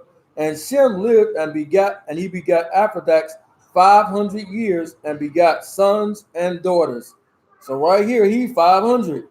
So we can't be saying that right there. That's actually pointing to the Jubilees that we're going to be living 6,000 years. That man has to rule on the earth, right? So yeah, this is not talking about that. It's pointing to Moses because Moses lived to be 120 years, and 120 years is talking about the 6,000 years of man being here on earth, being wicked, and in the seventh day or the 7,000th year, all of this wickedness will be over with, going into the 1,000-year reign of Mashiach. Psalm 90, 99 and 10. For all our days are passed away in thy wrath. We spend our years as a tale that is told. The days of our years are 60 years and 10. And if our reason of strength, they be 80 years. Yet is their strength and labor and sorrow, for it is soon cut off and we fly away. The average lifespan is right about 70 change. Did he say, what's the part after that? He said, like, by reason of something, it be 80.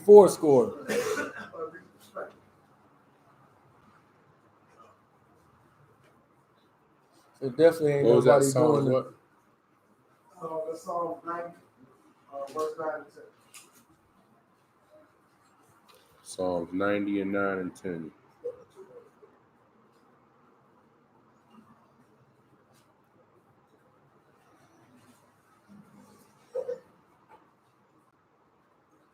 So verse 12, it says, so teach us the number of our days, that we may apply our hearts unto wisdom. We don't have a whole lot of time to understand that it's finite. Wait, saying hallelujah. All of our days have passed away in your wrath. We spend our years like a whisper. The days of our lives are 70 years, or if you with strength 80 years. Yet the best of them is but toil and exertion. For it is soon cut off and we fly away. What verse 12 says? Who knows the power of your displeasure? The wrath is going to fear of you. Teach us to number our days, and let us bring heart to wisdom.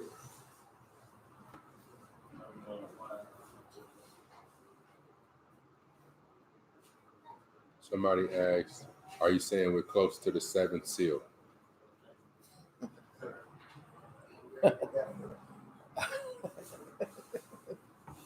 No, I don't know where that came from, but I didn't say that. Okay, it says the interpretation of Adam and Eve, how you said that the woman will want to control the husband. What am I looking for in that to see the same thing? Like basically, how did you come up with that? Right. Oh, it shows you right in Yeah. Yeah. So when you look at Genesis chapter 4, it shows the same thing, that sin wants to rule over Cain in the same way. It's the same exact thing. Genesis 4 and 7. Genesis chapter 4 and 7, it shows that sin is trying to rule over Cain the same way the woman is trying to rule over Adam. The same thing he says, but you shall rule over it. What is it? What is it? It said to the woman, he said, I will greatly increase your labor pains. The pain you will give birth to your children. You will want to control your husband, and he will dominate you.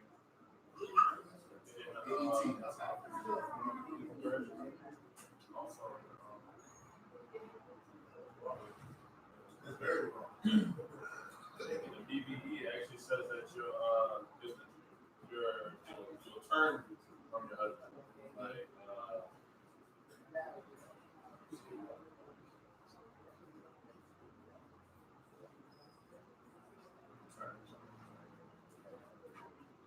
It says, one more question. It says, what would you brothers say to the many who were deceived by those teaching the 400 years doctrine?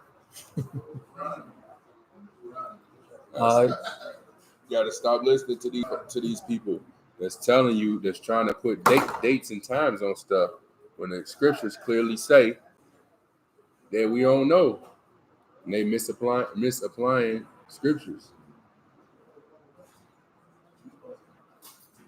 But now they trying to switch it. It already passed. They switched it and said it's next month, right? Said because something screwy with the calendar, so it's next month. We never learned. In 2000, they said the same thing, and a lot of people fell away. So now you should already know, as soon as somebody come up with a date, you should already know to get away from them. Mm-hmm. Next month. Sometime in September. I ain't see what date. September 30th is the trumpet. Feast of Trumpet. How can we fight our sinful flesh? Get in this book, fast, pray, etc., etc. Learn this law. Must overcome your pride. It says, how can we overcome our sinful flesh? Fast, pray, get in this book. Yeah, get in the law. You gotta overcome your pride. Yeah, overcome the If pride. you overcome your pride, you can do it.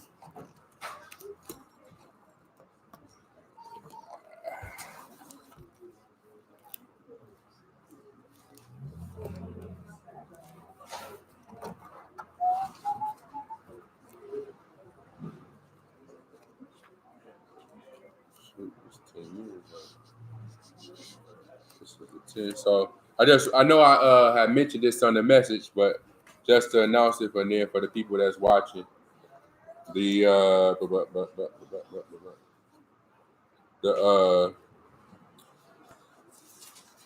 feast days is coming up. Feast of Trumpets.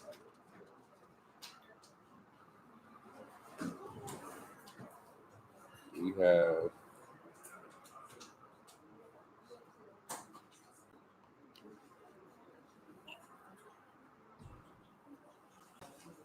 since we renumbered this.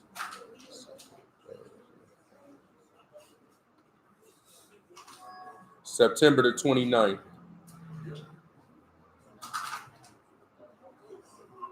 That's when it is on the Sunday. Yeah, September the 29th. On a Sunday. And then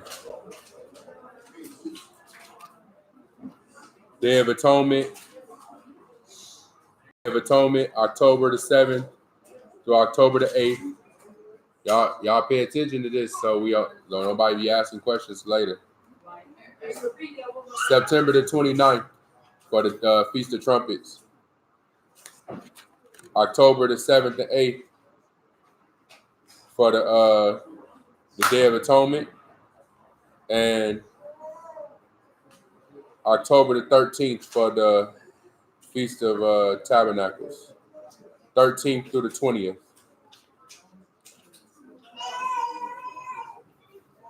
I believe they're talking about going to like the campsite. So Antoine have that information though. I'm trying to get the information from him. Hold on, y'all. Say again. Yeah, the 15th and the 22nd. Yeah. Yeah. Yo, James and Corey. Say again. Okay, so September 29th, Feast of Trumpets. October 7th and 8th, Day of Atonement. October 15th through the 20th. I'm sorry, October 13th through the 20th for the Feast of Tabernacles. 13th through the 20th, my bad. So the 15th and the 20th is the high day. The 13th and the 20th. And Or then for the Day of Atonement, the 8th is when they would close the fast. Well, this from starting the evening of the 7th all the way to the evening of the 8th. And the 8th is the day that we go. No, yeah, we probably get together. Yeah, the 8th, yeah. It don't matter. I don't know. We haven't decided yet, but we can get together either day. But the 8th is when we would usually get together. You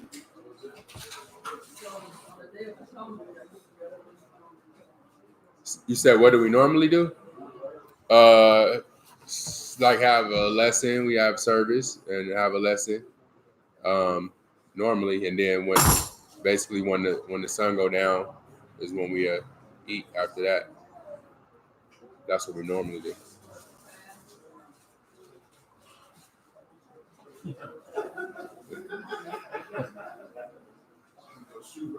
Yeah. Well.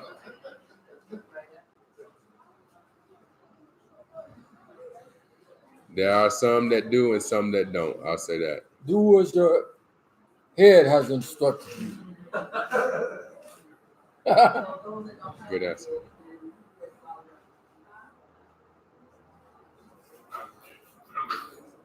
You have to fuck. Well, so what we did basically is we presented the information and we allowed people to make their decision based on the information presented to make their own decision. Yeah. So today you just said today we need to take off the work and we cannot work. Yeah. Which is a, yeah. The evening of the 7th all the way into the evening of the 8th is the Sabbath.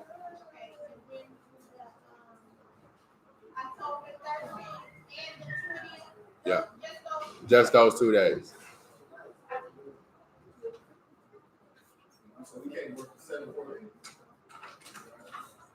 The 7th evening onto the 8th evening. You can work the 7th during the day. Oh, okay. Yeah, once the sun go down, it is a Sabbath. Anything else? Said, when will you do a study on what laws we are supposed to keep and laws we're not supposed to be doing?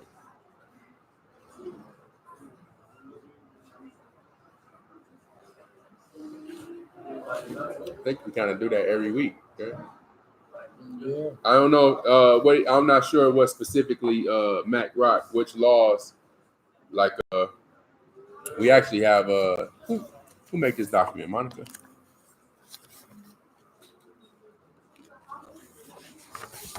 She made this? Yeah. So is it a digital? Hey, Monica, this document you made, you got a digital copy? A digital copy? No. Okay. I was hoping to be able to send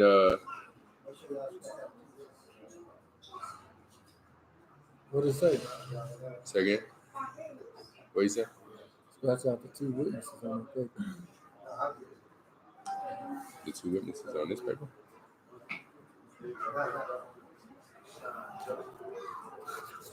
Oh, I was looking for this. Hey, I found Genesis.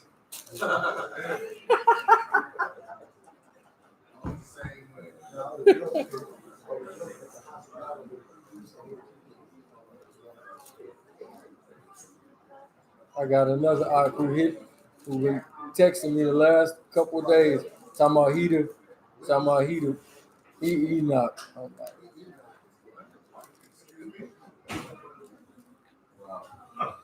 Yes. Was not through no text, through the voice. Yep.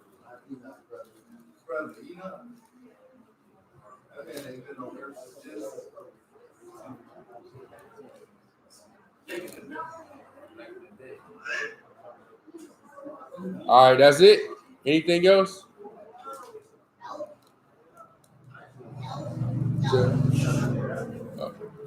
All right, I just want to make sure I thank everybody that personally that had a hand in making sure that the gathering was as successful. It was definitely the biggest turnout that we done had. It was an extreme success. Anyone who is watching the live stream, the dates. I'm sorry. The dates for the Feast of Trumpets was September the 29th. The dates for the Day of Atonement is October 7th through the 8th. And then the dates for the Feast of Tabernacles is October the 13th through the 20th.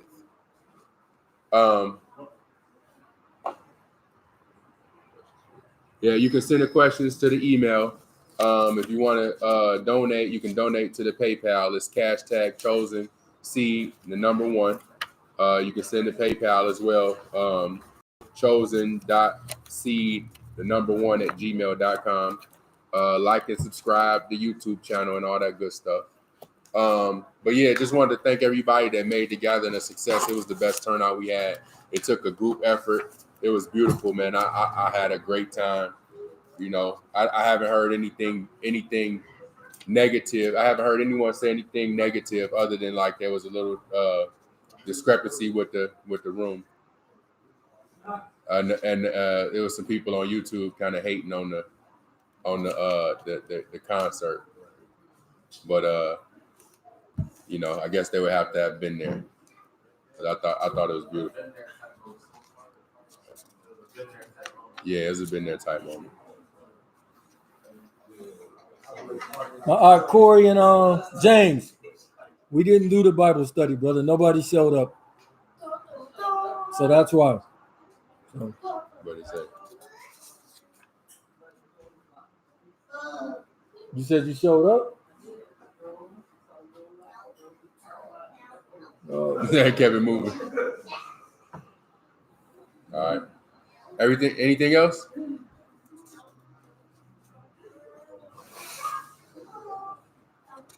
Y'all act like y'all tired today. When is the Suco Park? What date is the Suco Park?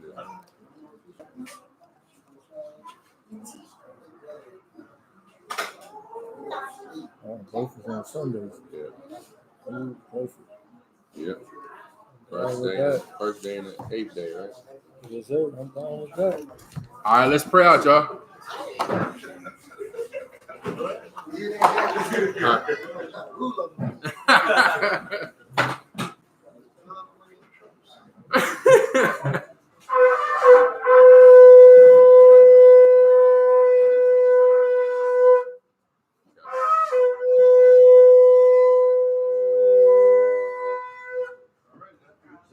Good job.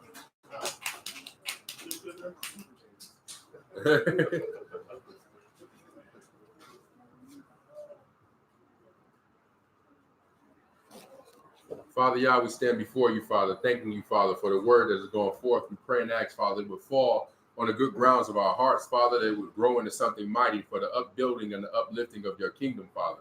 We pray that you would use us for your word to flow through, Father, as vessels, Father, that we deliver a word of power and strength unto those people who may still be walking in darkness, Father, that we would continuously be edified by your word, Father, that we would meditate therein day and night, Father, that we would be diligent in our studies, Father, and diligent to teach our children, Father. Father, we pray and ask, Father, that you would just continue to direct our path, Father, order our steps according to your word and your will, Father. Father, we also pray, Father, for those who are sick and ailing, Father. We pray for the brother Caleb, Father, that he would be comforted, he and his family, Father, the loss of his wife, Father.